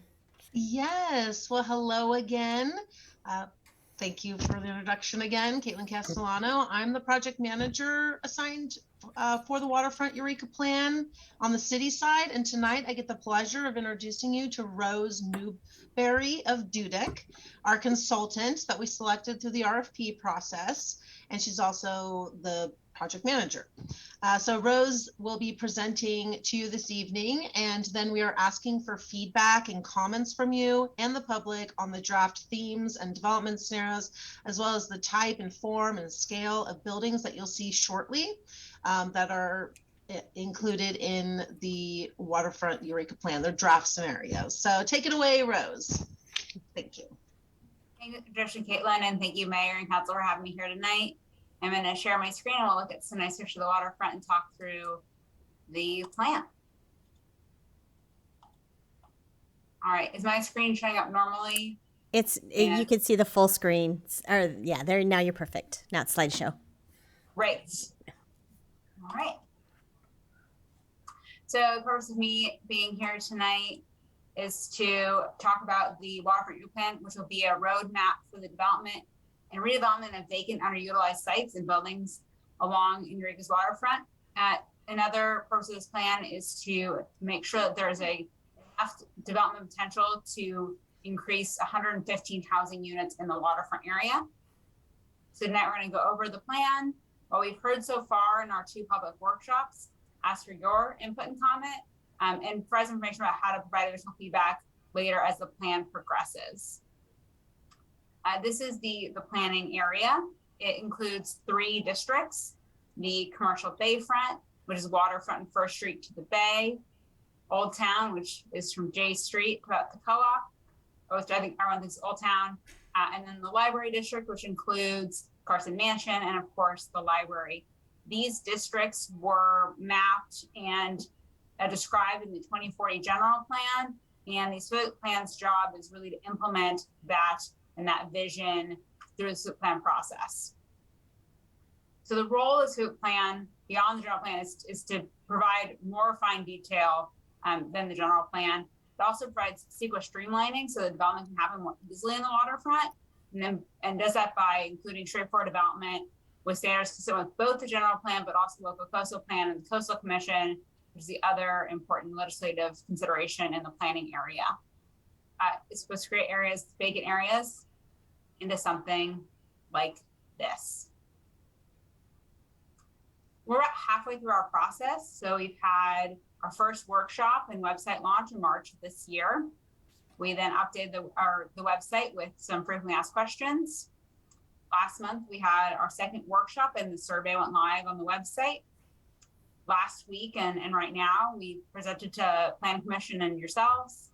Next month or later next week and then in early August, we're going to be interviewing key stakeholders to get a more refined view of how to regulate the waterfront. And then later this year into the winter, there'll be a draft plan and adoption process. So what we've heard so far, both in our two workshops and the survey, is to increase housing density in the planning area, to provide resident and tourism serving uses, and then safe and vibrant streetscapes so everyone feels comfortable day and night.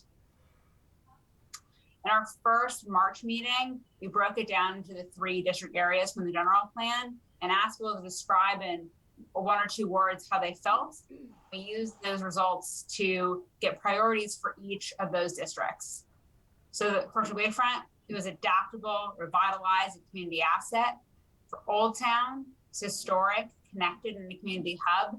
For the Library District, we heard should be safe, remain residential, and now there's a lot of opportunity. In this effort, there were 3 alternative futures to help participants and the planning team think about what potentially could happen in the waterfront area. These scenarios were managed retreat, which really focused on sea level rise, very apt for tonight's meeting. The second was tourism visiting serving, so thinking about the waterfront really as an external visitor asset and bringing people in to shop and dine in the waterfront. And the last was communities, which focused on people being able to live, work, and play, shop in the waterfront without the use of a car. These scenarios and the end plan based on feedback tonight from the public will be one preferred scenario that will guide the development. So we're not really picking between the 3, trying to figure out what people like yourselves and the public really like about those to create the preferred scenario. So I'm going to go over those really quickly, what that could look like. So manage retreat, limiting new development in sea-level-rise hazard areas and intensifying development in other areas. So like we said, one of the key goals is to increase housing units by 115. So if you're not going to build in the Bayfront, making sure those units and uses are in the Library and Old Town District. So how might this look? Open space, public access to our use in the commercial Bayfront, high density mixed use in Old Town, and increased housing and density in the Library District. So for the Bayfront, some temporary tourism uses. And these are just illustrative, I should say. These are just kind of helping both yourselves and the public understand what this could look like. This isn't what the city is building per se. This is what would be allowed. So in Old Town and managed retreat, much denser development. You'll see other scenarios with commercial. And then a Library District, townhomes, really again to accommodate the development outside of hazard areas, less dense than Old Town, but still denser than you'll see in other scenarios. For tourism visitor serving, focusing on tourism. And that look at hotels and conference centers, arc out of work uses, and then bed and breakfasts, boutique restaurants, housing above, again, really focusing on tourism. This could look like a conference center in the Bayfront. Or art uses in Old Town, and boutique restaurants and B&Bs in the Library District. Our last scenario, Again, focusing on live, workshop, everyday uses in the district. Look like mixed-use restaurant and retail with housing above in the Bayfront, residents serving commercial and housing above in Old Town, small resident serving uses and condos above in the library district.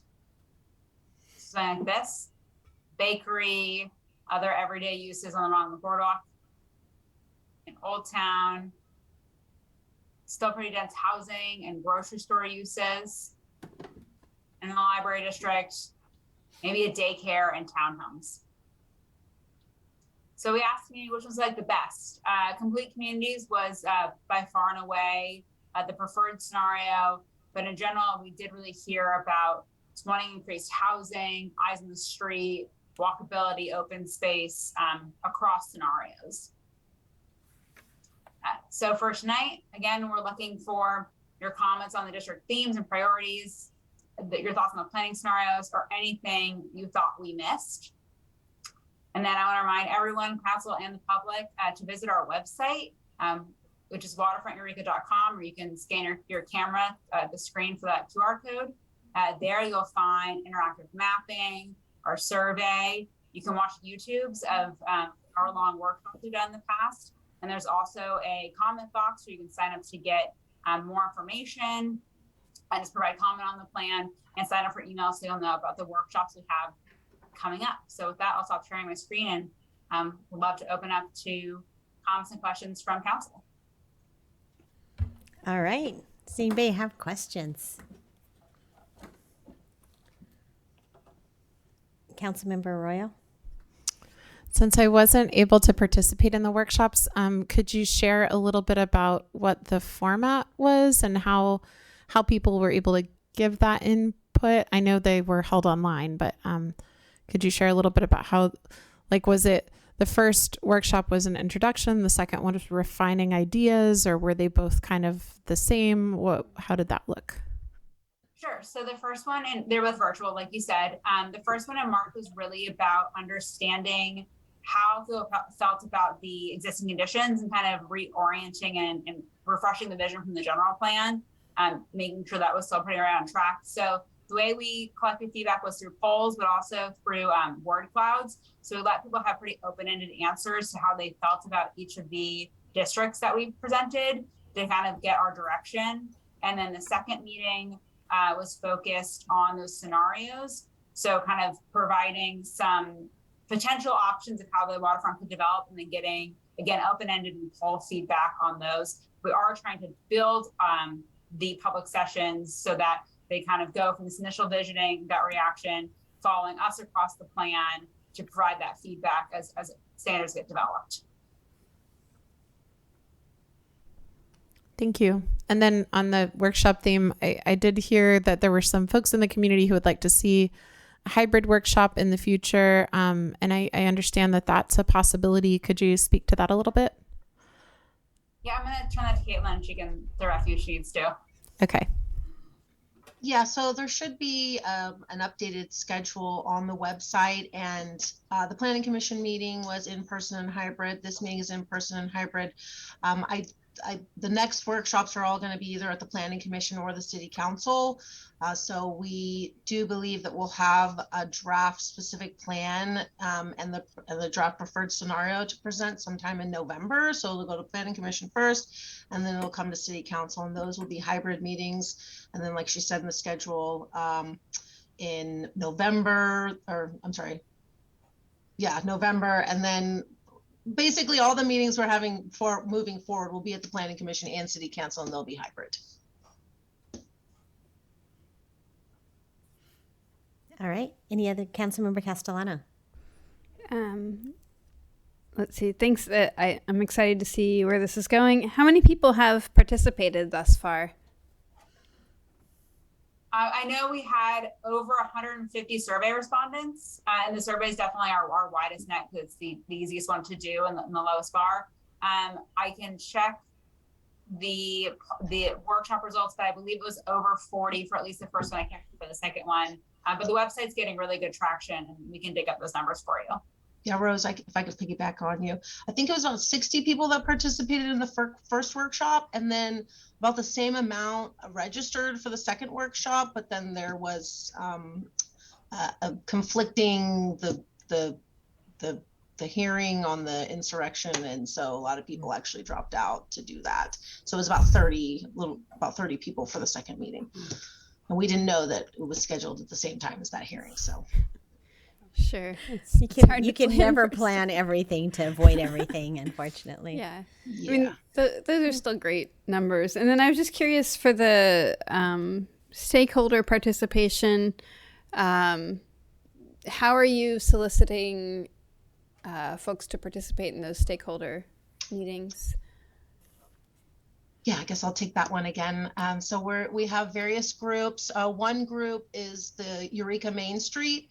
So they got an invitation, every member did, and they could choose. Well, first we did a doodle poll to get availability, and they did get invites, and so they could choose whether they wanted to participate or not. Then another group was Eureka Chamber of Commerce, and that went out to the whole membership as well, which is like 500 members, but I was told we'd be lucky if we got 50. I'm not quite sure on those numbers, maybe even less. And then as part of that group, staff from the Eureka Visitor Center were invited, as well as the Eddie Alexander representative. Then we're going to have a stakeholder group with Cal Poly Humboldt. And also we're having a commissions and committee stakeholder group. We have sent invitations out to all the chairs and then this month they are appointing 2 representatives from each of our commissions and committees to participate in that stakeholder group. I'm so excited to hear about the commission and committee stakeholder group. That's great. Very exciting. If I could real quick, I think it would be, since this is just a report, I think I can make okay, great. We do public comment on this, right? Oh, okay. So we'll do that. I'll wait. Okay. I will wait. I'll wait. Okay. Okay. I have a question, especially about the surveys, and you have the, cool little QR code. Do you guys have those hanging up all over kind of the Old Town library area and storefronts, or where people can be walking around with a little sign that says, "What do you want to see here?" or something like that? I don't think so, but that's a good idea. Maybe we can forward an email to the Eureka Main Street and ask them to maybe post a flyer on their windows. Great. We could maybe do it down with some of the library and things too. Great idea. Thank you. All right. Any other questions before we go to public comment? All right. Is anybody here for public comment on this item? Seeing none, I will bring it back and I'll ask Councilmember Castellano if she has a comment. Great. How did you know? So I would just love so I've been convening a group of people around the Cultural Arts District in Eureka of, maybe I'm biased, but really thoughtful community members. And as we know, much of the Waterfront District also includes the Cultural Arts District. So I would love for that to be another stakeholder group, if that's at all possible. I think they would have some great things to contribute if it's not too late to add another stakeholder group. And then someone, maybe this is a question and a comment, but someone, or Jay Tilgman, who he has a Dream Maker, that's the Camiso Sister City program that does pen pal, or he's doing specifically a lot of pen pal work with kids in Camiso. And I know that he's been working a lot with Councilmember Moulton on that. But he had a great idea for kind of a friendship park around the waterfront. But he was just asking how he might engage best to have maybe a conversation on the process. Would that be through a stakeholder group, or how could he engage with that? I'll take that one, Senior Planner Castellano. There are opportunities. I know that we have a donation, an estate that was given to the city, the Grace Martin Memorial Fund, that is going to be funding a new playground by Saco Amphitheater. If there's a component of that potentially, I think that the best idea would be to reach out to me and then get me more information. I could probably direct them in the right direction to see what the possibilities are. Councilmember Arroyo. I have a question about the opportunity sites that are identified. So I'm looking at the website, and I guess when I first saw this, I thought this percentage of acreage identified as underutilized. I was thinking that I'm not sure what I thought that was, but I can't help but observe, living in this town, that there are a fair number of buildings for sale or for rent. Is that and so it kind of made me wonder if that's what we're calling underutilized, or is underutilized could you say more about what underutilized means in this context, and how we'll be fleshing that out a little bit more as we move forward? Absolutely. So underutilized is actually a really simple calculation. It's just the land value. It's rather the improvements value, so the building value, divided by the land value. We ignore single-family homes for this sake, but if the improvement value is less than the land value, it's considered underutilized, because for things that are not single-family homes, generally we see that if the building is worth more than the land it's on, it won't redevelop. It won't get torn down and built into something new. But if the value is less, we typically see that as a site that in the next 20 years would be redeveloped. So that's how it looked at. It's just sites we think that are likely to change, and then obviously vacant is just vacant. So likely to change is just seen as a factor of the value to. So it's not like if a property's been vacant for 20 years, that's not necessarily an indicator that it's quote underutilized. It's just maybe a vacancy. That's not a part of the equation. No, I mean, if we get more refined data, we can always include it, but the what you're seeing right now on the website just reflects a very basic calculation of land value or improvement value over land value. I want to ask a question based on that too, because I thought those were terms that were picked kind of by the participants, the workshop participants, yet underutilized seems like a very objective kind of statement based on what you're saying. So how were people given words to choose from, or did they just come up with them themselves?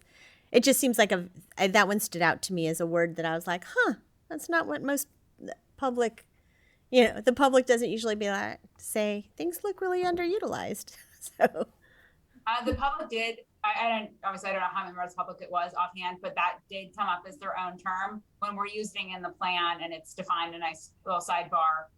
We are using it in the sense of land value over land value. The public did in their own right use that word to describe areas of the plan.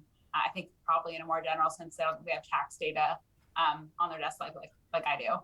Okay, so then maybe the people who were saying underutilized were thinking vacancies. Yes.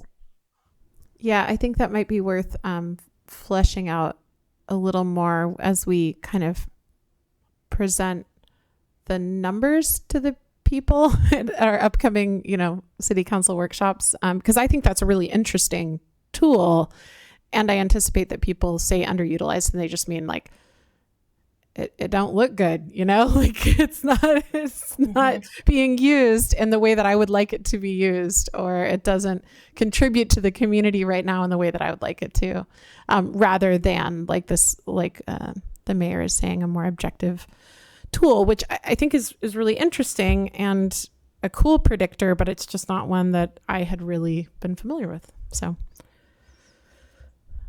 thanks for sharing that. Yeah. Councilmember Bauer.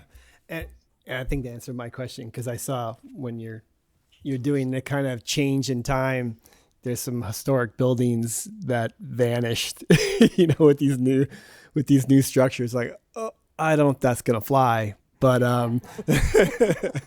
but I get the concept of it. I mean, I think it's great, and the process you've been done a ton of outreach, and I hope more people participate, because this is the future of Eureka. And you know, the numbers are good, but again, I wish there were 1,000, residents that were doing it, and you're doing the best you can, and it's looking really good. I appreciate your work. Thanks. Councilmember Arroyo. I so guiltily ask another question. So in thinking about these so we have unconstrained vacant sites. I assume that's vacant, buildable, no zoning constraints or whatnot. Constrained vacant sites, and then surface parking lots, and then underutilized. I'm sure that's not all the types of sites, but are we also looking at, does constrained vacant sites, I guess what I was going to ask is, are we looking at airspace? Are we looking at places where we could build up, but the current building is not structured that way as part of this plan? The short answer is no. We are aware that, not I don't think anyone is built to the extent that you could be. So we are aware of the development potential writ large. But we kind of use, and any site can redevelop under the new regulations. It's not like, only underutilized. We really use that calculation for CEQA purposes to make sure that we're not allowing development in the SWIP plan that's beyond a general plan. Both for consistency, the general plan had a lot of outreach in it, and we think it's valuable to implement it. That's the purpose, but also creating a CEQA Pandora's box is not the goal of the plan. So for the land use perspective, that's not directly looked at, and just how we did the math and kind of back of the napkin CEQA assumptions. But in the planning itself, we are certainly aware that basically every site has the right to build up, and that there's just potential in every site in the waterfront. Except if you're on a local register of historic properties or a property, we're not just going to let you ministerially demolish it or build up or changes.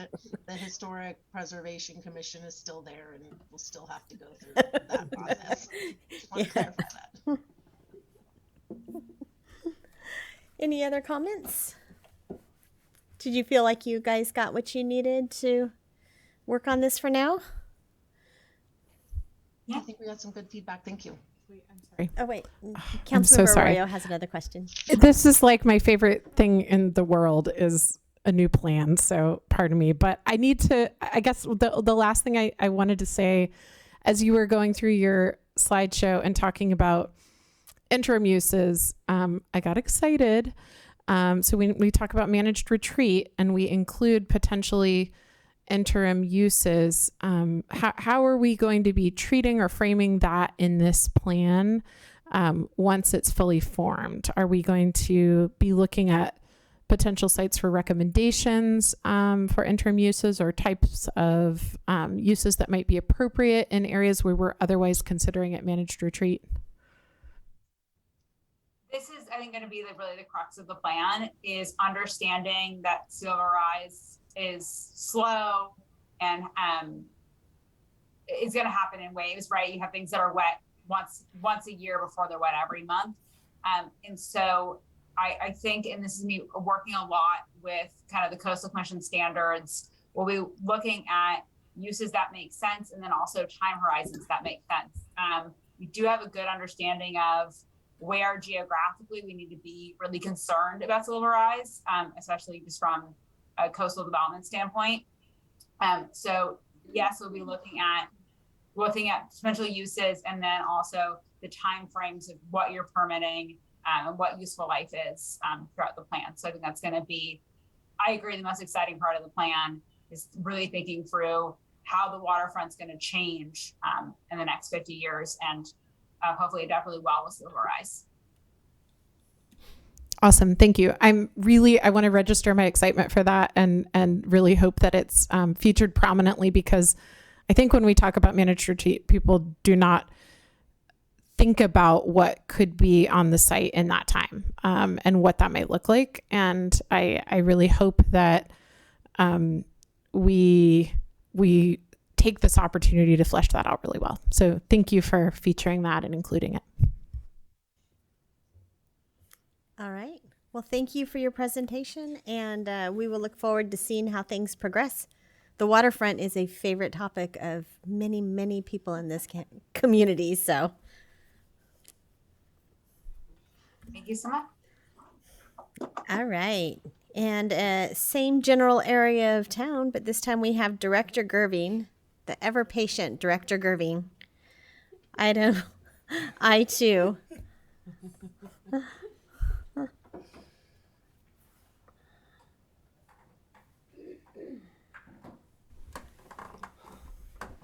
All right. First off, I think there are several people, namely my wife, that would probably disagree with describing me as ever patient. But all right. So good timing. Good timing tonight after a long time of discussions of what could be done with the C to F Street area in the shorter term while we're waiting for some of these longer term plans to develop and development to happen. Staff has a presentation on one of those ideas that is in line with what council was asking for in the past several months, and got a quick little presentation for you. So just some background, the C to F Street site has been the subject of a lot of planning, both the C to F design charrette process from 2016, the waterfront specific plan that you just saw about tonight. And again, we're looking at what could be done in the shorter term to help revitalize that site, create more energy, and do that while we're waiting for longer term, larger scale developments to happen. Looking at the area, some of the stuff that's going on, we have Madicat Plaza on the west side, a lot of energy going on there, both with events happening, businesses with the restaurant and the Madicat and all that. At the other end of the area, you have Coast Guard Plaza and more businesses and activity there. And in the middle, you have the redevelopment in process of the old Opera House building, old co-op building, whatever you want to call it, for Dick Taylor Chocolates. And so in looking at ways to utilize this area in the shorter term, staff thought it might be good to look at how could we capitalize on that new energy of the redevelopment of that First and E Street building for Dick Taylor. And what we saw is this private property area that's adjacent to their building and also adjacent to the large gravel lot that's city owned. And it's bordered by First Street on the south and D Street on the west. And we thought that might be a good spot to try and make some improvements and help capitalize, like I said, on the new energy from the redevelopment of that property. So what do we do? First, we met with the property owners and engaged a consultant. Big shout out and thank you to Dustin Taylor and Adam Dick from Dick Taylor Chocolates, as well as the staff from Kabuja Architects, Cash and Valerie and Morgan. They all took this on a volunteer basis. They didn't charge the city for this work. They're just excited about that site. They were involved with the C to F Street design charrette. They did the plans for the redevelopment of the building, and they want to see more happen there. In addition to those stakeholders, we had city staff, including myself, Principal Planner Kenyon, and Economic Development Manager Swan Asbury involved in the process. We did site visits to look at the building. How is it going to utilize that portion of the site? How does it interact with the streetscape? And what are some of the other influences in the area, like the wind, the sun? Where is that weather coming from? What are the views of the bay? And how do the streets interact with the site? After those site visits, we had a couple of meetings back and forth with Kabuja Architects, where they developed several concepts, and we iterated on those a bit, reviewing them and refining them, and finally consolidated multiple concepts into one. And then finally, without being able to give them the presentation with visuals like this, we did present the general idea to the Eureka Main Street Board last week, and they were receptive about more activity expanding at the site. So here's the concept. If you look at the photos here, you've got the newly rehabilitated Dick Taylor building with their portion on the west side there in the darker gray. The green portion on the right will be Humboldt Bay Coffee Roasters. And the underutilized remaining vacant portion of their property immediately to the west of the building. So it's there that we looked at what could be done to capitalize on that new activity of the building and make it even better. And what was ultimately developed is this, like I said, combination of different elements of various concepts that were looked at earlier on in the process. There is a portion that's an open sidewalk court that's about 30 feet deep immediately behind the sidewalk along the street. That would be open all the time. It would include plantings. It would include some seating.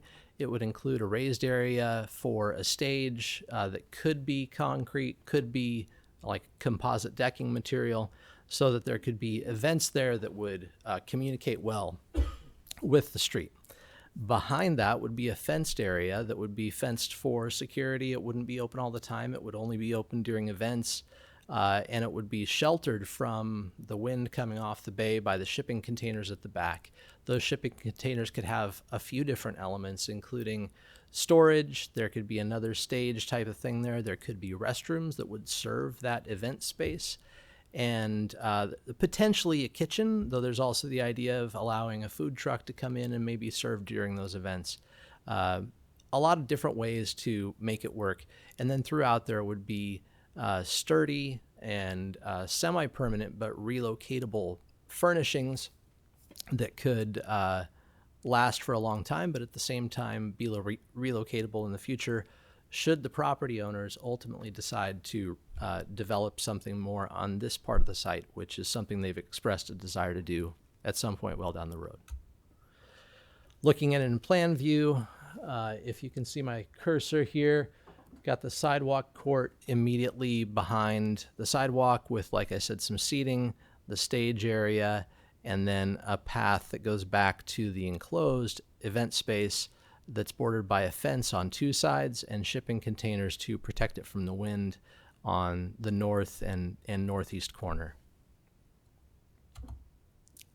Just a couple more renderings here of what that would look like from within the space. And the goal was to make this be a semi-permanent development that could be in place for a number of years and could serve that space for a while. But at the same time, at the end of this, a lot of the elements could be relocated somewhere else. They would be sturdy enough that they wouldn't degrade over time and could be relocated. So think of things like concrete tables perhaps, or concrete planters with trees in them that lights could be hung from, and those could all be relocated in the future. So what do we do next from here? The idea is to finalize the plans, tearing off of the concept that's shown here, and then include other elements that make sense in that general vicinity. Like I said, the gravel lot at the foot of D Street is immediately adjacent to it. Staff has already contemplated improvements that need to be done to that for the longer term to serve that area better. Those would require a coastal development permit, so why not include that work in this plan? We intend to do that in the coming months. The next step would then be to obtain permits, including a city-issued coastal development permit. The estimate is that that would probably be about a 3-month process, starting from when the plans are finalized, which could be within roughly a month. So if you figure 4 months from now, we could look at having a coastal development permit issued. Then the big one is seek funding. Right now, there are no funds allocated to the project. We're working on refining the cost estimate. I don't have that for council tonight, but once we do have an estimate, look at seeking funding to make it happen.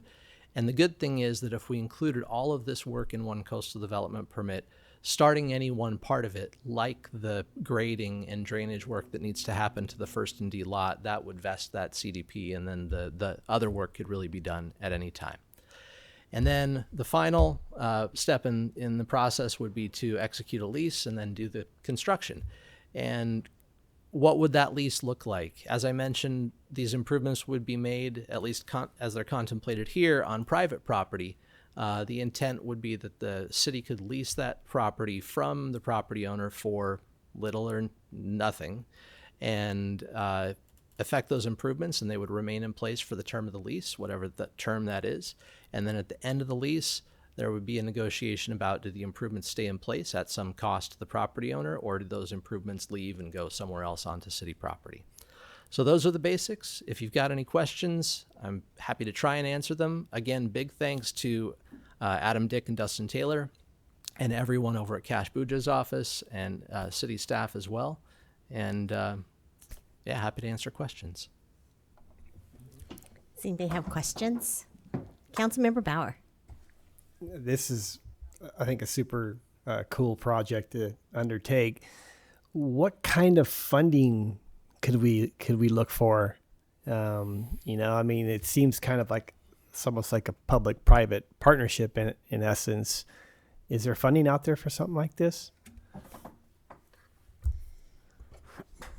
I think we could be creative in looking at that. I think grant funding, there's possibilities. I think actually the grant that we went after for Cooper Gulch, the most recent Prop 60, this would be a good vehicle for that. There's a possibility for that. And then also, we've had discussions with people that are interested in a similar concept, but are private entities, and connecting them with the property owners there currently. There's a possibility for that as well.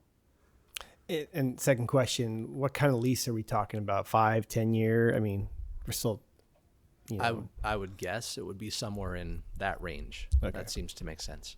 Okay. That's all for now. Thanks. Any other questions? Okay.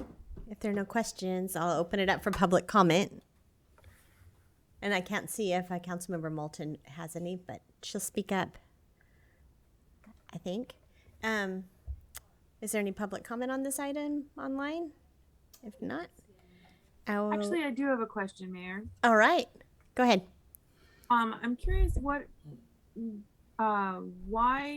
the public-private partnership instead of using the massive amount of public land that's right there? Sure. So 2 reasons. First off, there is a lot of planning work already underway for the public portion of the property there, and a lot of interest in that from various entities that could potentially develop that in a shorter time period than these improvements might be in place. And like I stated at the beginning, looking to capitalize on the energy coming from this rehabilitated building. A lot of people are excited about it, and it would be staff believed it would be good to have improvements immediately adjacent to the building that could capitalize on that energy rather than a dead space in between and then other improvements on city property somewhere farther away. And I would add to that too that, it's very windy down there, and having those buildings there adjacent to it could serve as the windbreak that, typically comes from the north. But I think that helps with the environment there be more conducive for something like this. I see. Thank you. So when I mentioned people being excited about the waterfront, what they're really, really excited about is the C to F. So it feels very exciting to see something. I mean, I can't wait for Dick Taylor to get open. That'll be great. But this additional thing is just another step forward. Councilmember Arroyo? It sounds like you're seeking authorization. Do you want that to come in the form of a motion? Do you want us to all just go, yeah, we like this idea? I'm sorry. What? Oh, no, I have comments at some point, but I think we're not there yet, right? We're not. No, we're commenting. Oh, gosh. We do have someone in the public who would like to comment. Okay. All right, we'll just jump all over. So we're going to go back to public comment, and Jennifer Kalt. Hi, Jennifer called Humboldt Baykeeper. Thanks for taking my comment. I wasn't really sure how to do that for a second there. I am wondering, this sounds like a really cool plan, but I was wondering if staff can speak a little bit to the contaminated site that is on that property. It looks like it's an open contaminated site that's been inactive for quite a few years. And I wondered if you had done some research on the constraints around that, or what sort of assessment and cleanup maybe the city is working on with the Brownfields grant or anything like that. Thank you. Thank you. So now I will close public comment and I will bring it back for comments, and perhaps somebody would like to ask about that specifically. Is there a contaminated site on there?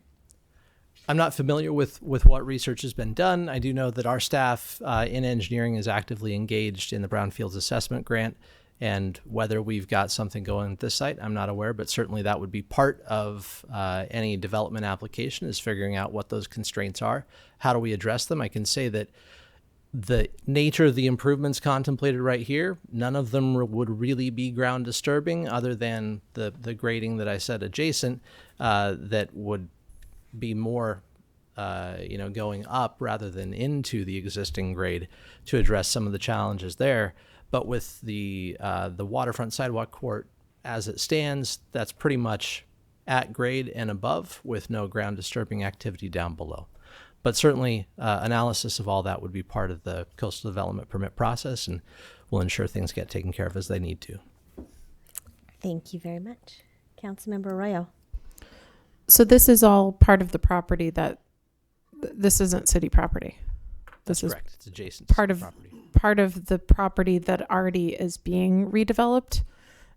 Would their existing analysis and permitting cover that?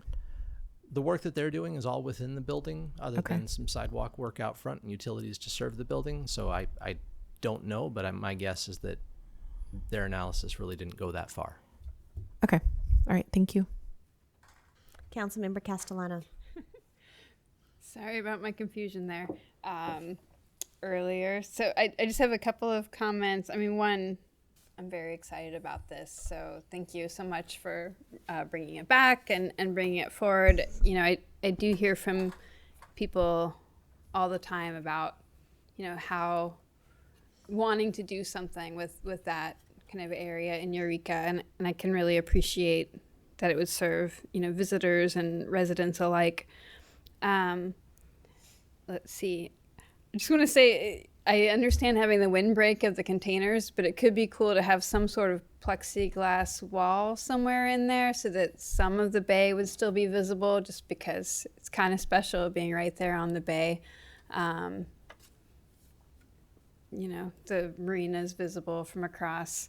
And then I remember someone at the Eureka Main Street meeting, I believe it was Nicholas Cole, bringing up that when we do the improvements to the parking area, if we could kind of readdress some of the walking way from the boardwalk. I see that it kind of, that tying into D Street there, I think is really great. And then just making sure there's a clear connecting point. That's all I have to say. All right. Any other comments or feedback? Councilmember Arroyo. I had a similar thought about plexiglass or something slatted so that you could see through, but it was actually, although now I agree, I'd also like to look at the bay, but I was thinking about how people tuck back in there behind those buildings because it's a little bit hard to see from the road.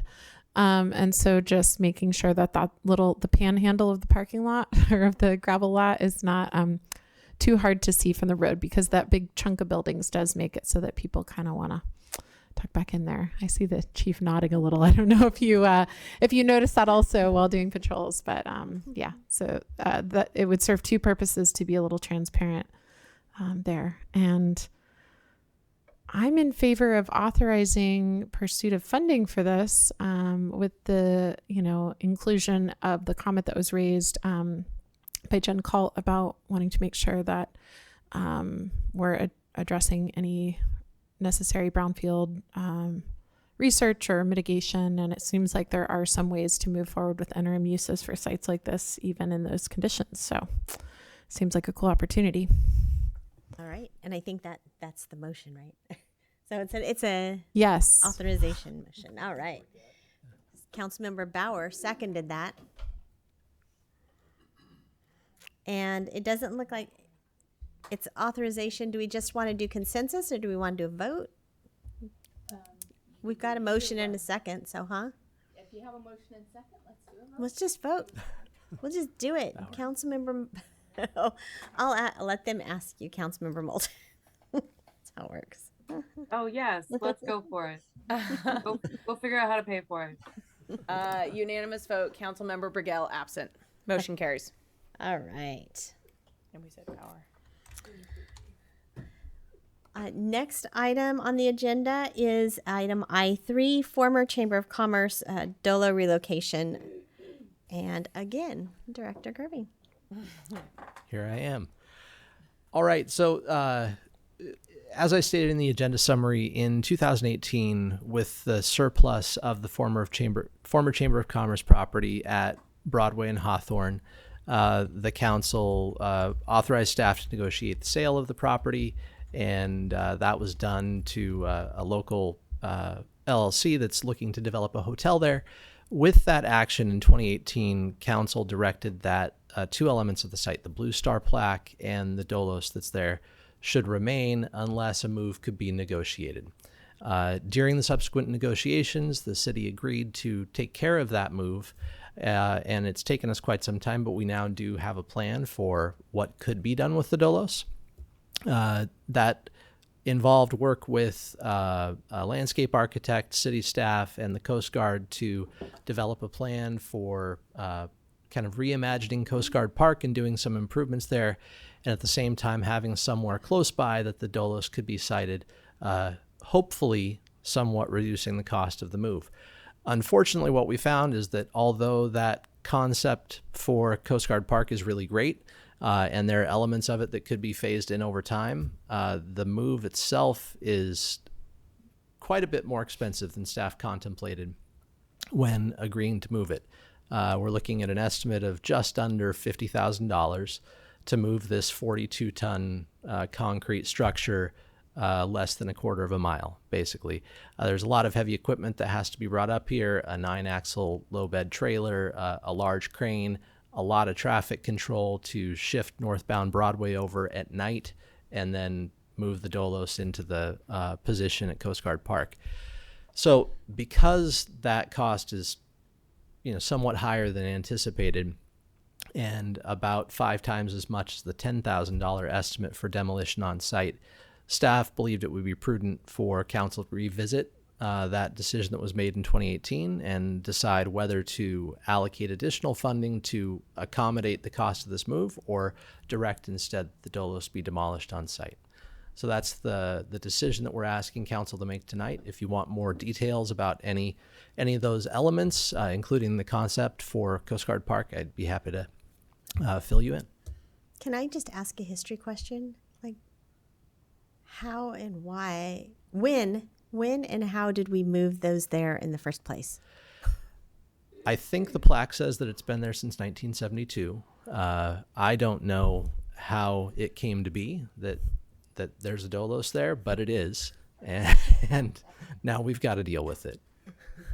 I would guess that it may have to do either with the construction of the jetty or some sort of rehab of the jetty at some point in time that was being brought up there. I can't imagine that it was brought up here to just be placed there. I'm sure it was a part of another project.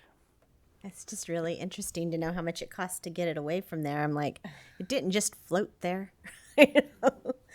Okay. Anybody else have real questions? I have a question. Councilmember Bauer. So, yeah, that's quite an expense to move that structure. Has any private entity interested in helping out? No one has, reached out, but again, but then again, no one really knew that this issue was out there. So that's something that we could try to get the word out about, whether someone is interested in taking the Dolos off the city's hands or interested in funding the move. Either one of those could be possibilities. And I would say that up until, if council were to direct staff to instead demolish on site, up until that happens, we'd look at other options. I have had one private party that said that they would be interested in having it, but didn't have any funds to move it, and relocating it to that location would be much more expensive than what it is to move it a quarter mile away. Councilmember Moulton. I'd be interested in seeing the plan for Coast Guard Park if it's an option.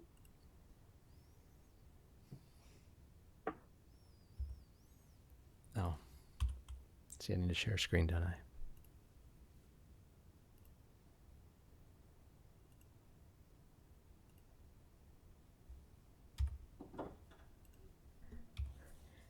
Can you see it, Councilmember Moulton? Mostly. Can you talk me through it? Sure. So if you look at the concept plan here, Fairfield Street is on the north, Broadway is is up. Broadway is at the bottom of the screen, and Del Norte Street, which goes uphill, is on the right-hand side. The existing billboard is kind of here in the middle of the park, and the idea is that the Dolos would be situated in front of and just to the side of that. This is the overhead view. I'll go into a couple of the other. Here are some renderings that show what it could look like with the addition of other future elements, including additional flagpoles, a cut metal piece of artwork under the billboard. And those are elements that could be phased in either with or without the Dolos. The one thing that would probably happen with the relocation of the Dolos is the extension of these half-ton boulders further north along Broadway. We've got some of them down here near the lift station on the south end, and we would probably extend those up toward the north. So that's the, again, another option with a slightly different version of an extended billboard instead of a cut metal structure or piece of artwork beneath it. So if I understand, there are people that are big Dolo fans, right? Like, this is a thing people really care about. Is there a possibility that, maybe it's super soon, Coast Guard Days is next month, but if we can have a month-long raffle with some prize and all the money can go to save the Dolo, or I don't know. I'm a nonprofit person, so I don't know what the city's. We would partner with a nonprofit to do that, but I have an idea. Councilmember Bauer. Why don't we enlist some artists to build a fiberglass one and place it at the park? It'd be a lot cheaper. It'd be a great opportunity to do. I'm just throwing it out there. I think $50,000 is a ton of money to spend moving. I don't mean to be, callous or anything, but a giant concrete, giant piece of concrete. So, demolition seems fine. And I think you could actually build one pretty easily out of fiberglass that would look very real and would cost, an order of magnitude cheaper than moving that thing across the street. That's just my personal opinion. I think Councilmember Castellano, did you have anything to say? And then we'll ask Councilmember Arroyo. Sure. I was just curious if we've reached out to the Coast Guard about the potential change and if they had thoughts about it. So we did engage the Coast Guard in the concept development for Coast Guard Park, and that had an interesting back and forth with them, a site visit, some meetings here at City Hall. We have not reached out to them about the potential of the project not happening, but I would say they were excited about the prospect of improvements to Coast Guard Park, not necessarily to make it more park-like, but to make it look more like a welcoming feature to Eureka as a Coast Guard city. And I think that there are elements of the concept that was developed that would be in line with that desire that don't necessarily require the Dolos to be relocated. Councilmember Arroyo. Have we had any communication with the Army Corps while they're doing all their stuff at the jetty right now? We have not. Okay. I would love to talk with them. Aren't they placing more Dolosi right now? They're placing rocks. They're placing, they're just doing boulder work. Okay. And they do not have the equipment here currently to perform this operation. That's for sure. It's a special task. So it cost $10,000 just to demolish it in place. That's the estimate. Yeah. And was the $50,000 a pretty firm bid, or was that a guess? That was estimate? It was a written quote, including traffic control and the Caltrans encroachment permit and the grading and the move and all that. Yeah. Okay. I'm in favor of keeping the Dolo. I'm just here to say that. Member Moulton. I'm also in favor of keeping the Dolo. I just want to speak to the sculpture idea. I think that might be more expensive than you think and far less durable. It's going to get climbed on no matter what we stick over there. I think that having that be a welcoming gateway is it's something people have talked about for years, just improving the entrance to Eureka from the south. And that park has gone through a lot of improvements since I've been living up here, and it's great. And I think that having a Dolo there would be great. It is a really big expense. I would not be in favor of any kind of facsimile when we literally have the real thing there, and it's very cool. Councilmember Castellano. This is great. I'm indifferent to the Dolo personally. I think that, just thinking about the project that was just on our agenda, I feel like, if we're going to invest an extra $40,000 in something, I would rather it go to something that would get a lot of public use.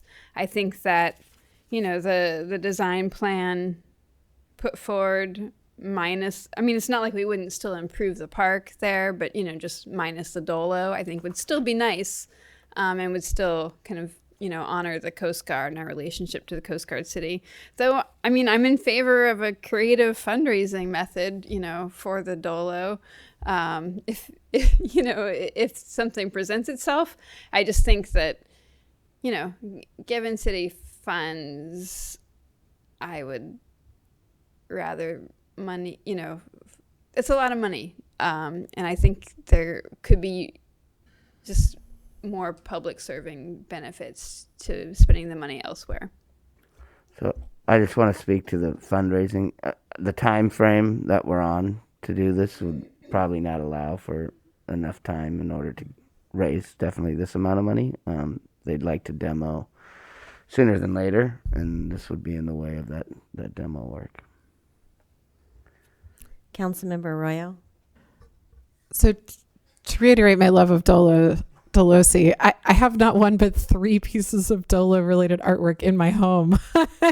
I think they're really fascinating and interesting. And part of what's cool about them is obviously that they're used at our harbor entrance, which is one of the most treacherous on the whole West Coast, and that nothing else really seemed to work. And they don't even fully fortify the harbor entrance, but it's kind of an engineering marvel and yada, yada. I don't think I have to explain why they're cool, but I do wonder if the Dolo could be moved not to Coast Guard Park, say to the parking lot of the bowling alley, near where it currently is, or something that is, so if we're going to spend $10,000 to destroy the thing, that seems wasteful to me. Whereas I wonder if there's a less expensive alternative.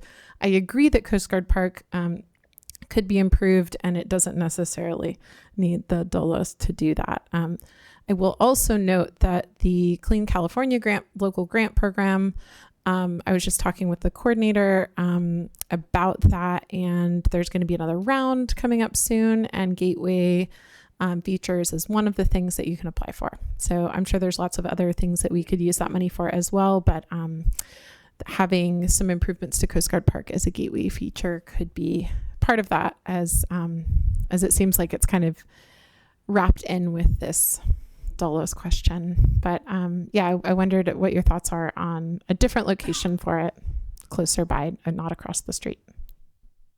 So staff has, considered that possibility. There are a couple of, we have not spoken with the owners of the bowling alley to find out whether they're interested. There are a couple of issues with that. One would be that then the city loses control of what happens with this Dulles in the future. Can it be, could they then demolish it in the future? That was one reason why we didn't look at a relocation to private property in looking at potential sites. The other issue is that there are going to be a lot of the costs that still stay the same for that move. You don't have traffic control. You don't have grading necessarily, which is a pretty minimal part of what needs to happen with the concept as it's developed now. But you still have the transport of the crane. You still have the crane time. You have a lot of the other costs that are still involved. And even though it's literally next door, I'm sure that just because it's how the world works, it would still have to be loaded from its position onto the trailer, moved over, and then unloaded with the crane. I don't think you could just pick it and swing it and drop it down. So you're saying we can't just roll it over there? Maybe instead of a fundraiser, we should crowdsource the move of the, just get everybody out there and push on it. Yeah. A Victorian seaport barn raising kind right. of thing. Yeah. Councilmember Castellano. I mean, somewhat related to that, I sort of wonder if it would be worth kind of doing some sort of media thing of like, does someone want to move the Dolo, and you have 2 weeks to come forward, and if not, then that's it. But as I mentioned, I think to an earlier question or comment, I think that we would, if council did say go ahead and demolish it, if that's what's necessary, staff could look for other options during the intervening time up until the last minute. Is there someone who wants to help defray the cost? Is there someone who just wants to take it off our hands? I think we could look at all those options, but we are running out of time. I'm just curious, what does the demolition look like? Just a jackhammer? A really big one on an excavator, yeah. Interesting. Sounds loud, but also kind of fun to watch. Yes. Councilmember Arroyo. I'm intrigued that the 1091 could somehow be hauled out of the bay on logs. It was the 1091, right?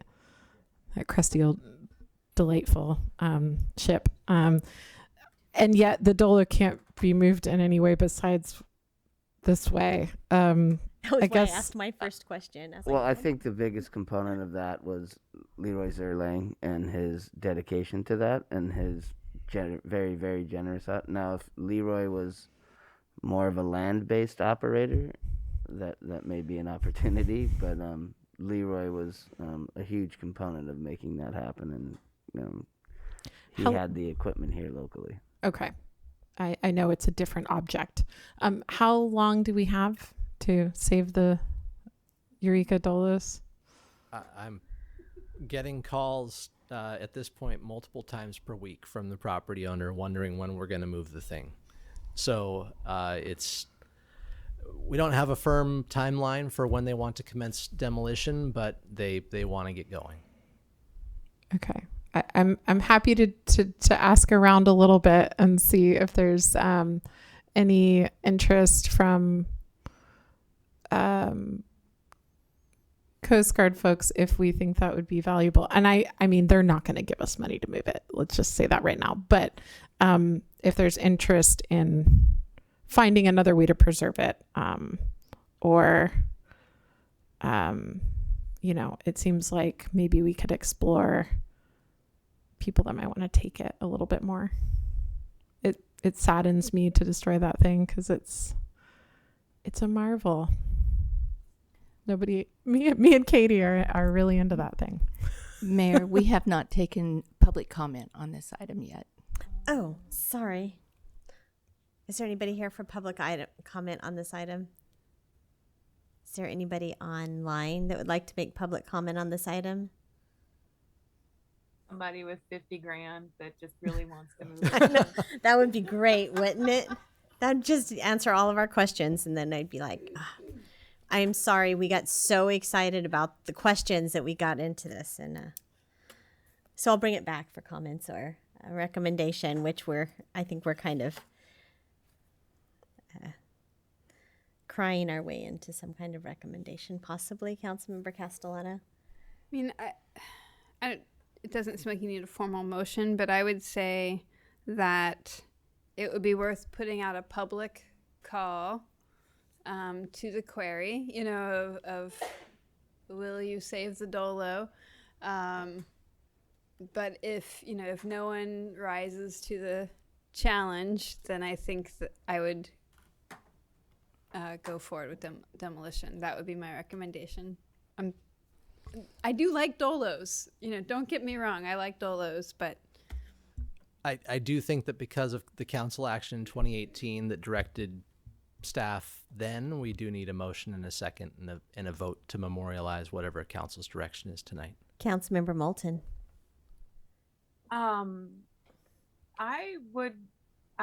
wondering how hard it would be to get some real data about possibly moving it over to the private property and not giving it up, but just asking them if we can stick it there for a minute while we see if we can figure out how to save it. Does that make sense? Like, we don't have to give it to Harbor Lanes, but we could ask them if we can, decorate their parking lot for long enough to raise the money to move it, and then see how much that would actually cost. I appreciate your perspective on how the real world works, but maybe we'd be pleasantly surprised. Yeah, I guess I think staff's the question would be, what level of expense then would be acceptable in the council's mind to do that interim move? Like my ballpark guess, and this comes from nowhere, is that if the overall move is 50 grand, maybe moving it next door is 30. It's not going to be insignificant. So what would council's direction be in that case, I think, is the question that needs to be answered. And then it would still be 50 to move it down the street on top of that ultimately. Correct. I have another question about, so they're in a hurry to move it because they're going to demolish right away and start being able to construct their building. That's correct. So if we demolish it, I want to see something built like immediately afterwards. Yeah, they can't unfortunately, just sit that's on it. part of what we don't have control over. But it's it's not the city's property anymore, and we've been asked to remove that because we agreed to, and so we need to figure out how to make it happen. Okay. Councilmember Arroyo. So since the direction in 2018 was about Coast Guard Park more broadly, it was not? The direction in 2018 was about the surplus of the chamber property and what happens with these two elements of the site, the Blue Star plaque and the Dolos.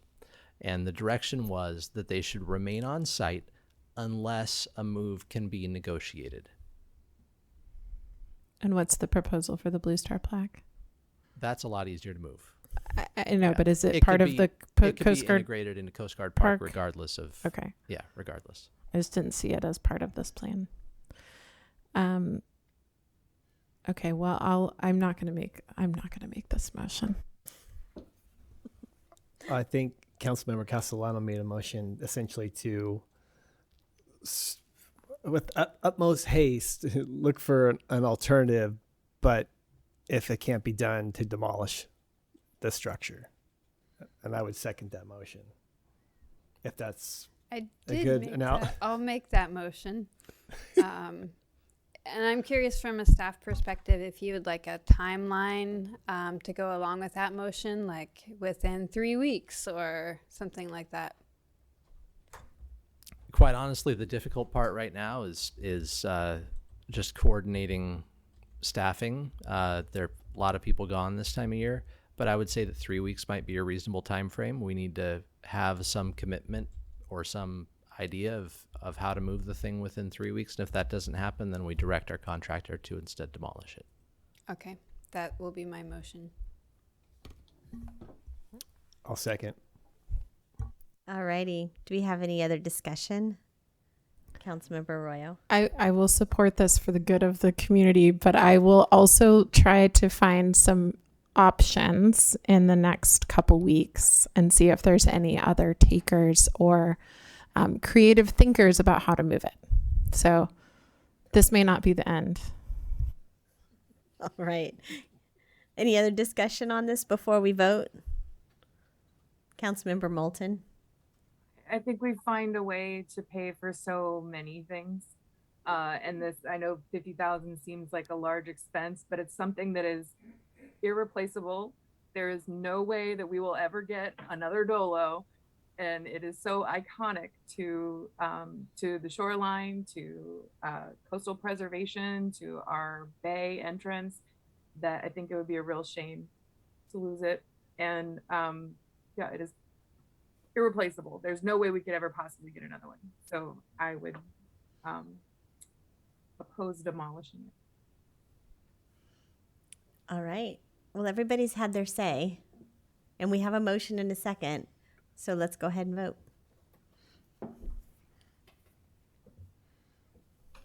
I'll vote nay. 3 yeas, 1 nay. Councilmember Burgell absent.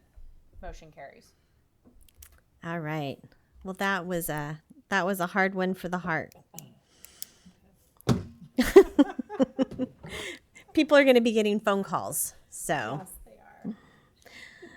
We get little Dolos sent to City Hall, little Dolo art. And next we are, future agenda items. Item J. Does anybody have any future agenda items we need to bring up? Councilmember Bauer. I actually ran into someone that was had a petition, and they were having it was a fairly controversial one in our community, and they were having trouble getting private property owners, I won't say who, but to allow them to petition in front of their stores. But one of the issues that they brought up was petitioning at the farmers market. So maybe it's more of a question that I don't know about free speech in our community. Where is it allowed? Can somebody petition on the plaza? Can they petition on the street during farmers market?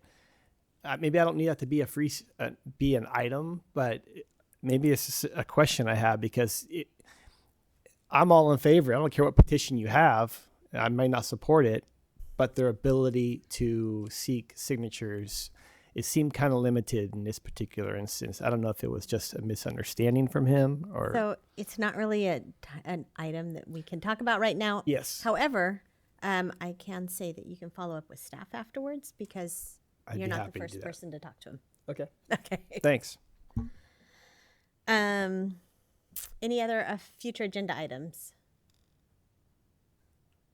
All right, then we'll move on to the city manager's report, and I will let City Manager Slattery introduce his presenter. He's Thank all you, ready. Mayor Seaman, and good evening, Mayor and Council. The listed item on here is an update on SB 1383, which is the organics legislation from the state. But I do want to make a quick mention of this year's Street Art Festival is going to be August 1st through August 6th, and it'll be held down at Halverson Park. There'll be the typical fanfare there and the typical events and spaces there, but it'll be painting murals on the support structures for the 255 bridge. So it should be a really good time, August 1st through August 6th, down at Halverson Park. It'll be all on city property, and so everybody come out and see that. So with no further ado, we have Project Manager Prasker here to give a quick update on SB 1383 and some of the actions that have been taken lately and what the next steps are.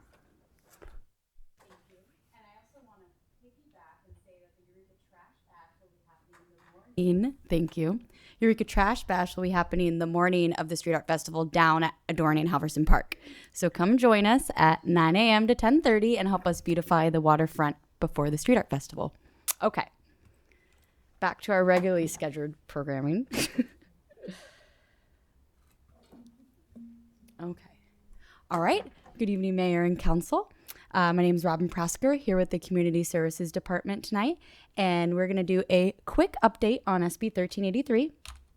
For a quick reminder, this is a state mandate aiming to reduce greenhouse gas emissions from methane in the landfill related to organic waste in landfill and then edible food from businesses that is being thrown away.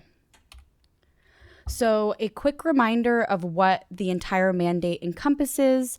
We are to provide organics collection for everybody in the city, including residences and businesses.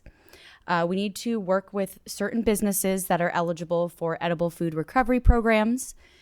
We need to conduct education and outreach. We will have to procure a certain tonnage per year of recyclable items that are from recovered organic products and then procure recycled paper products. We need to assess our capacity to rescue all the edible food and ensure that their local food rescue networks can increase their capacity to accept that food. And then we'll have a lot of compliance and enforcement.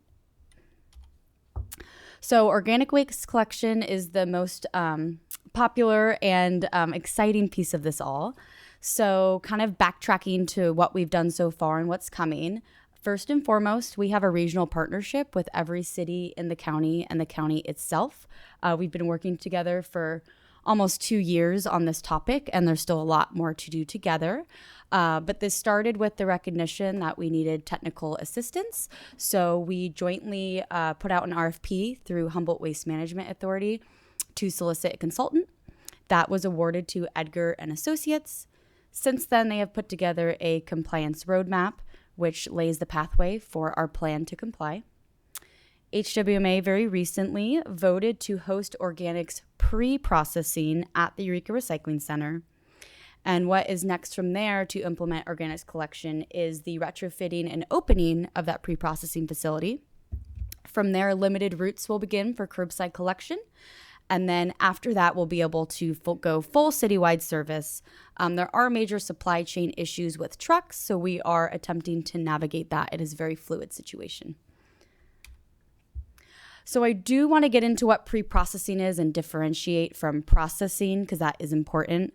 So with pre-processing occurring at HWMA, what that means is it's a location for the collection trucks to offload the materials and prepare it for transport to the facility that will do the actual composting.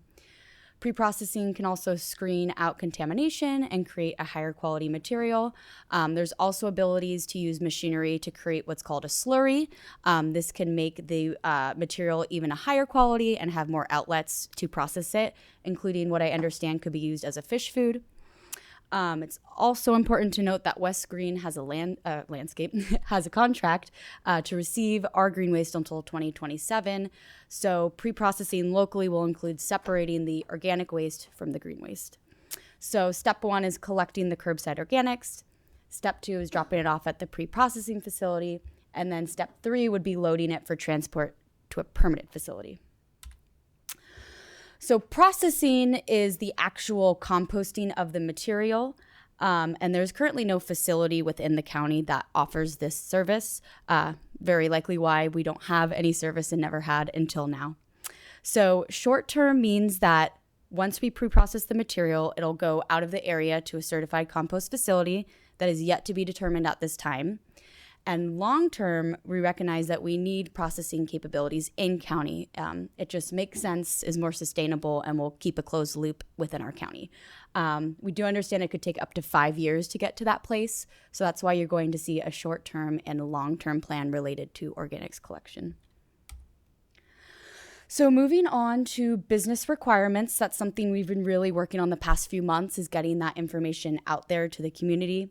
So for businesses that need to recover edible food, that's differentiated by the tier 1 and tier 2 businesses, and they have different start dates. But what it means is they'll have to contract with a food recovery organization. They'll need to donate all excess edible food, and they will need to maintain records. We just completed a draft food rescue capacity report. And what we found is that there's 25 tier 1 businesses, 12 of which have some sort of donation program already in place. There's 54 tier 2 businesses, of which 14 currently are donating some food.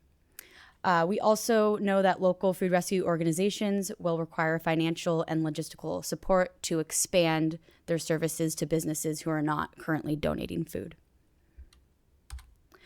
We did put on a workshop for these businesses in May.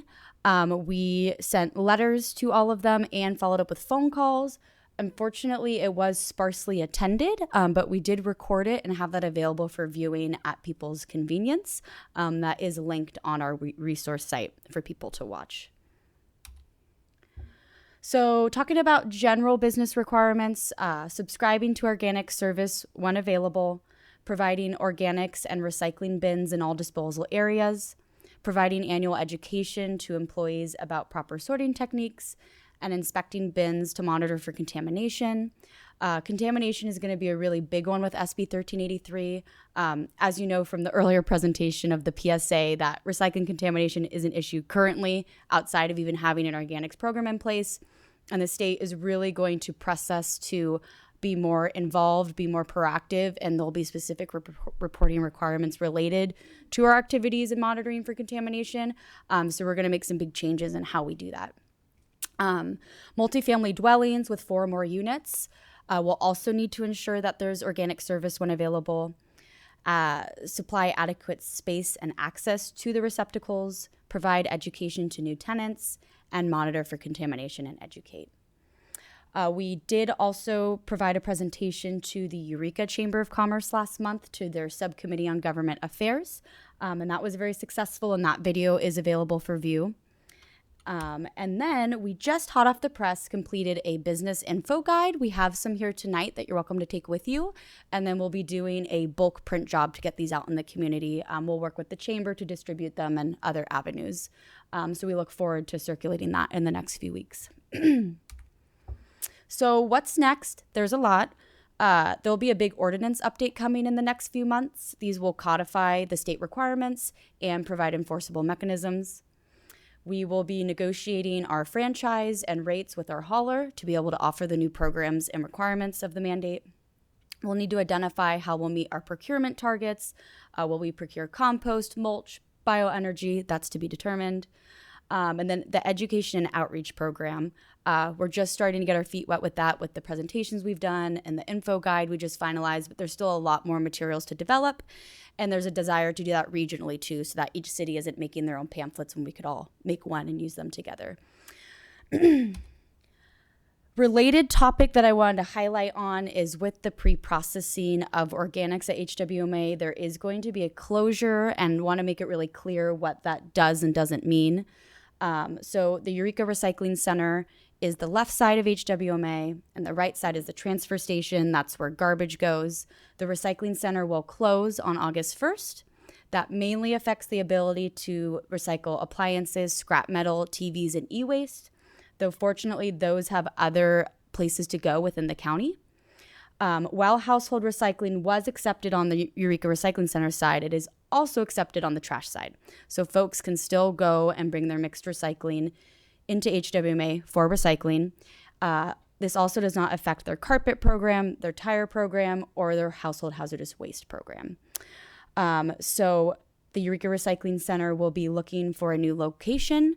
And some of the background on why that occurred is HWMA has a solid waste permit, and being able to amend that is a much quicker process than starting over.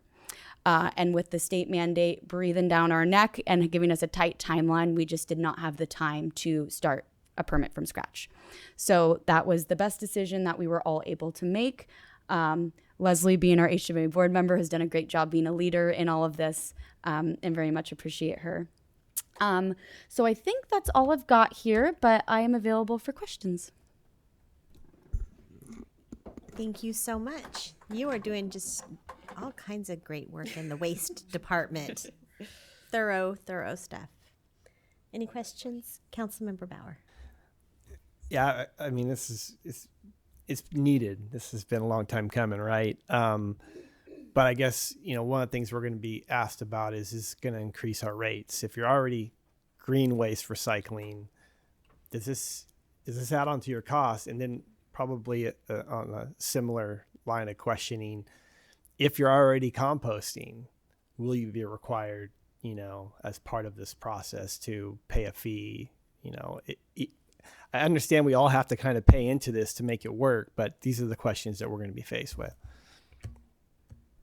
Yes, rate-wise, there of course will be an associated rate with a new service. What that will look like, it's so hard to say right now. It's kind of like the chicken or the egg situation. You got to get the infrastructure, but then how do you know what the rates are going to be for the infrastructure? It's quite a big process. Related to those who are composting at home, that is going to be a big topic to work through together. There's a lot of different angles to look at it through. One being meat and dairy and bones can be difficult to compost at home. Yeah. So if folks are composting at home, they still might require a service for those items. So we'll have to get into specific material types. Another piece of that is we'll have to regulate folks who compost at home per the state's mandate. So we'll have to check in with folks, have a program. Best practices are saying that we'll have to ensure that they're trained properly. So we might have to offer workshops and certify people to compost at home. It'll be a big thing. I know. But when we're talking public health and vermin and all the things that could go sideways with encouraging this activity at home, we got to find the right way that rewards people for doing the right thing and keeping things on their property versus setting us up for systemic failures in a public health crisis. So those are all things that we're going to work through together. Well, and you brought up vermin. I think about in the fall, if you live on the gulches, the bear comes through every fall and he's going to have a field day. I was going to ask that. Somebody just brought that up to me today, the bears. I just something we're going to be thinking about and dealing with, but part of the process, I guess. Absolutely. Maybe special bear lids on the... Yeah. Just a couple of comments on that. So the rates, we have a bundled rate. This will be going into a bundled rate, just like currently now when you pay for garbage, your recycling's bundled into it. And so when we did mandatory recycling and garbage previously, yeah, of course there's an effect on the rate. You got to pay for totes. You got to pay for things. There's some cost efficiencies in this program because we already have a green waste program in place. It's my understanding that we'll be putting using those green waste totes as a collection vehicle for this. So there will be some cost efficiencies there, but there will be need for new routes and new trucks because our green waste people that apply for green waste are not at the volume that this is going to take. So you're going to have some more routes and some new trucks. So there'll definitely be more costs. I don't think it'll be as expensive as it was when we went to mandatory recycling because that was a whole new program with new bins and for every 8,000 customers that we had. And then as far as, and I'm not as familiar, but with the recycling program that we had, we do have a recycler's exclusion. I think that the oversight of the program that would allow for exclusions would have to be a little bit more staff intensive. But I would think that if somebody can demonstrate that they are not impacting the landfill and they are diverting their waste appropriately, that there would be at least a residential exclusion program. It would be a little bit more intense than what we do for the recycling program currently.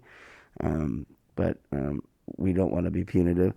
I was under the impression when we did the mandatory that there would be a lot more of those exclusions being applied for, and the percentage rate is very low.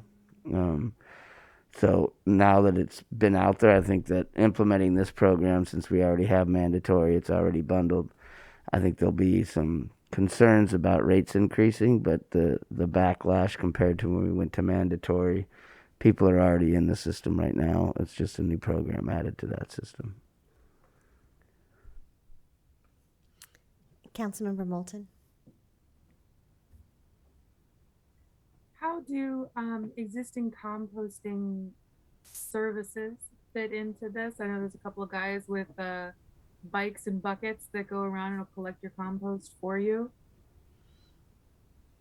would that still be an option, or is that something we could have folks certify that they use that service instead of paying the city to do it?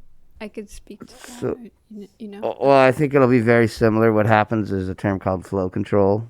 And I think that in order to have a successful program, you have to secure flow control. So I believe some of the ordinances that council will be looking at is the ability to have flow control.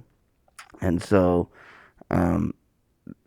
similar to our franchise agreement now, which we've had issues in the past of private entities coming in and going against our franchise agreement, this organic waste will be folded into that franchise agreement, and that will not be allowed. And just to say, Edgar and Associates is currently working with 2 of those local providers right now to write a grant to potentially expand their services.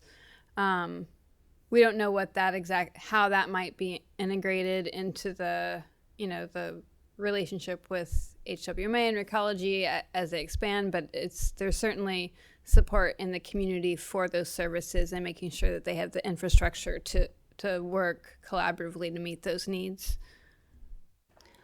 I'll also just add in that I believe a lot of the franchise stuff is related to the hauling of the material, not the processing. So there's a very good chance that our community composters will find a niche in the processing end of things more so than the hauling. But this is all, again, very fluid, and there's a lot of players. And I think that's really important because you get into the argument of this, daily truck traffic and getting the stuff to other areas and its, effect on greenhouse gas emissions and those type of things. And so anything that we could do rather than having to ship it to somebody. I mean, right now we ship our garbage all the way up to Dry Creek in Oregon. And so hopefully and I'm not aware of a compost facility that could handle the volume like this closer than Ukiah.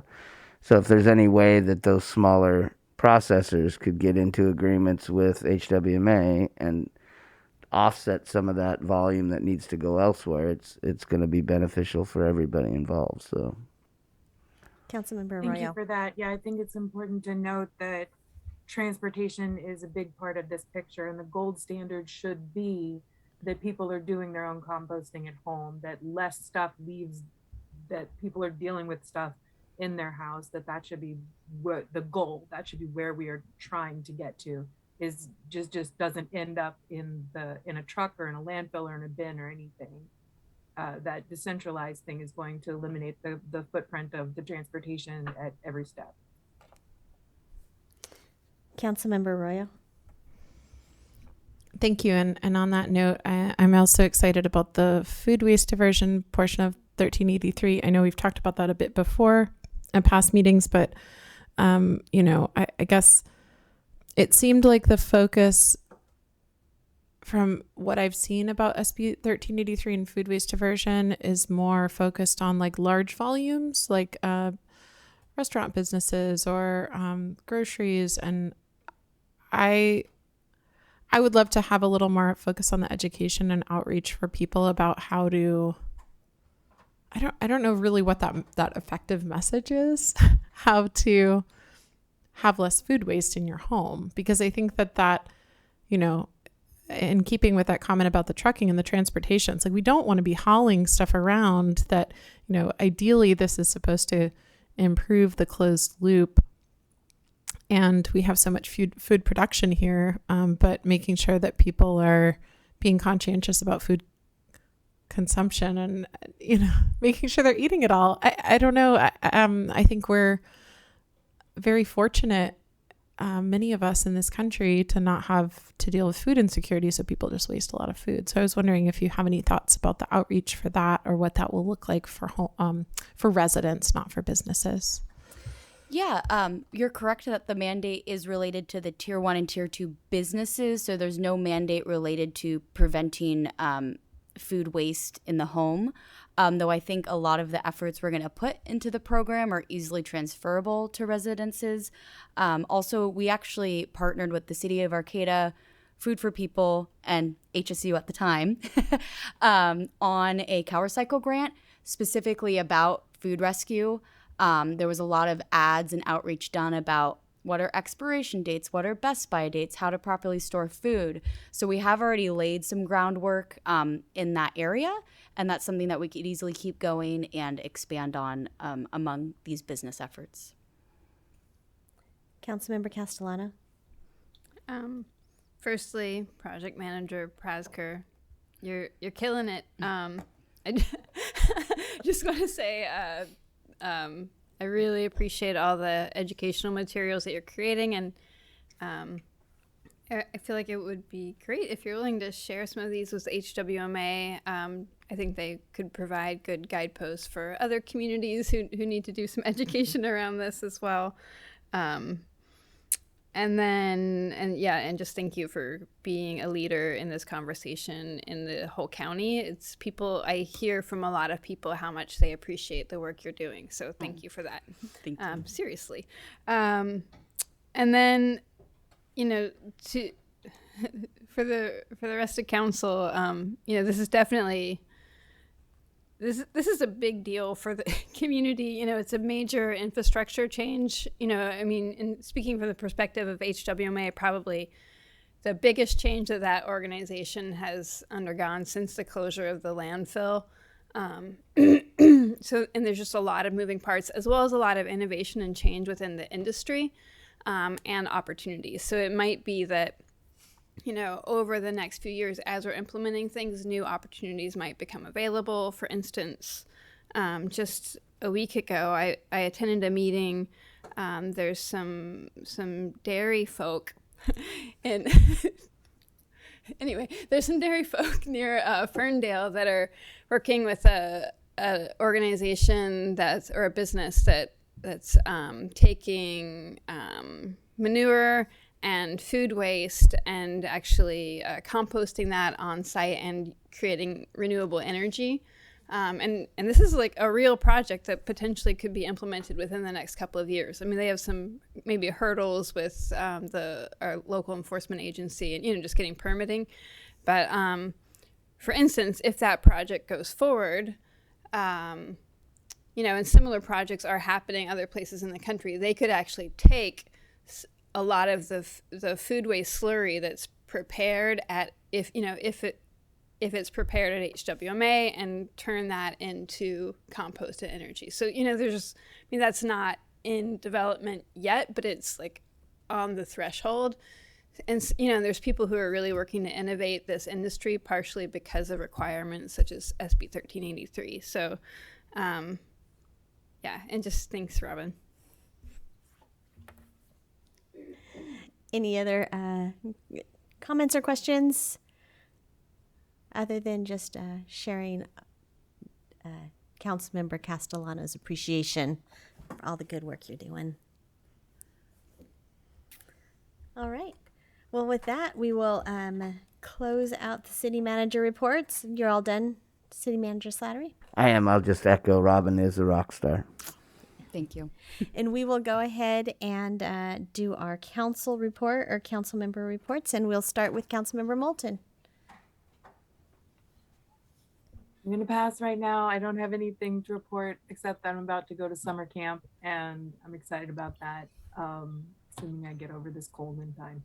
I hope you do, and have a great time, and I hope that those girls that attend have a life-changing experience.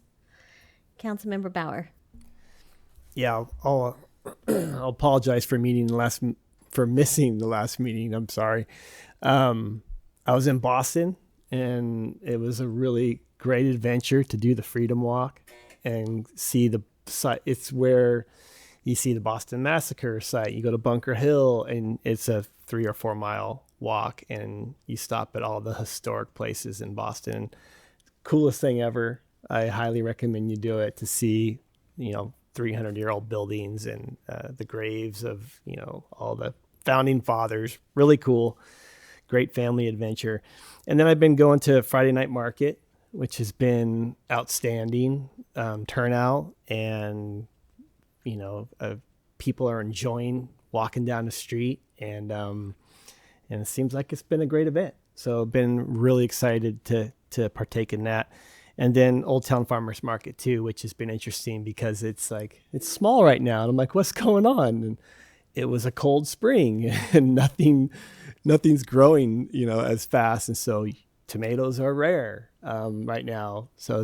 But it's been great to go back and have that happening. And so, yeah, just a lot of enjoying the summer in Eureka and our town.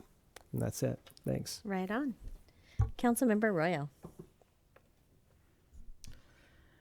Well, the exciting news that has already been made public, but I'll reiterate, is that the TERSIP grant that included the transit center in Old Town, as well as significant investments in hydrogen buses and hydrogen infrastructure for Humboldt County to comply with the zero waste mandate from the state was successful. So almost $40 million coming to Humboldt Transit Authority and to Humboldt County to make those improvements. And that'll provide hydrogen fueling infrastructure for multiple fleets, not just for Humboldt Transit Authority over time. So commercial hydrogen fueling as well. And just to touch on the why, so we have huge distances for buses to traverse, and we are seeking to make a connection to Mendocino. So there's a gap between Soham and Willits essentially right now. So people can't consistently take transit or a bus from here to the San Francisco Bay Area. And that's the gap. And the two transit agencies have tried to kind of fill the gap in the past and struggled to do that. So this also includes some funds to explore that and to solve that problem. And our general manager is working really hard to collaborate with regional agencies to do that. But battery electric buses just don't run far enough here for us, to serve the routes that we serve in our large rural area. So hydrogen was really the only alternative left to explore for buses. So I'm really excited for that, and it's going to pave the way for some really cool things in our city. So my hat is off to Humboldt Transit Authority staff and Schatz Energy staff and other consultants who worked on the project. But Schatz was, apparently it's really a groundbreaking project for the state, and it's sort of their flagship project for this new program, and it's really exciting stuff. So that is the big news. I think I'm going to kind of skip all the other things, all kinds of little meetings here and there, and save it for next time. I'm sure I'll have bigger updates next time. All right. Councilmember Castellano. Let's see. Let's see. I spoke to some things already in the course of the meeting. I was nominated, accepted, invited to be part of the California Stewardship Leadership Training for this upcoming year. So I'll be doing that, which I'm excited about. I'll report more once I know more about what it is. And then I'll just speak to some upcoming things, which is there's a Disability Pride Festival at Synapsis on July 23rd, this Saturday from 2 to 5 p.m. It's free. And I'm hoping to coordinate a Parade of Dreams in Old Town on August 13th at 2 p.m. And there's project manager Prasker and I are collaborating to organize a Wabash cleanup on July 30th. And I'll be meeting with Assemblymember Wood this Thursday and giving him a tour of various kind of arts and cultural kind of sites and endeavors kind of in Eureka and Arcata. So that's going to be happening this Thursday. So excited for that. And Councilmember Arroyo forgot something, but I am also a California Stewardship Leader, so we can talk about it. Go ahead. I forgot this because it wasn't an event, but then I revisited my notes. I just wanted to make a brief statement about the flyers that were anti-Semitic in nature that have been distributed throughout Humboldt County, and say in solidarity with council members from various other jurisdictions that that is roundly something we do not condone or support. Of course, we respect the free speech rights of individuals, but distributing hateful speech in people's homes and driveways and businesses is unacceptable. And so there are places where that kind of, there are places where your free speech rights will never be constrained, as much as it's frustrating and challenging to hear some of those things. But that kind of behavior of distributing those in a threatening manner is not acceptable. And I think we probably all agree on that. And it's not consistent with our value statement. So we as a city have moved forward with equity work and racial and social justice efforts internally and externally. And we have value statements that we've crafted as part of our strategic visioning and beyond. And that kind of thing needs to be said, that that's not consistent with our values. And even some of the public comment that we hear and aren't able to respond to is at times very much not consistent with our values, especially when it targets a specific group. So I just wanted to say that because I think I really appreciate EPD and other law enforcement response to it quickly and effectively to the extent possible. But I think as leaders, we need to say that that's not okay. Thank you very much. And with that, I believe everybody's had a chance to talk, and we will adjourn. We're not going to have a meeting on August 2nd, right? So we'll be back for the third week in August. See y'all then. Bye-bye.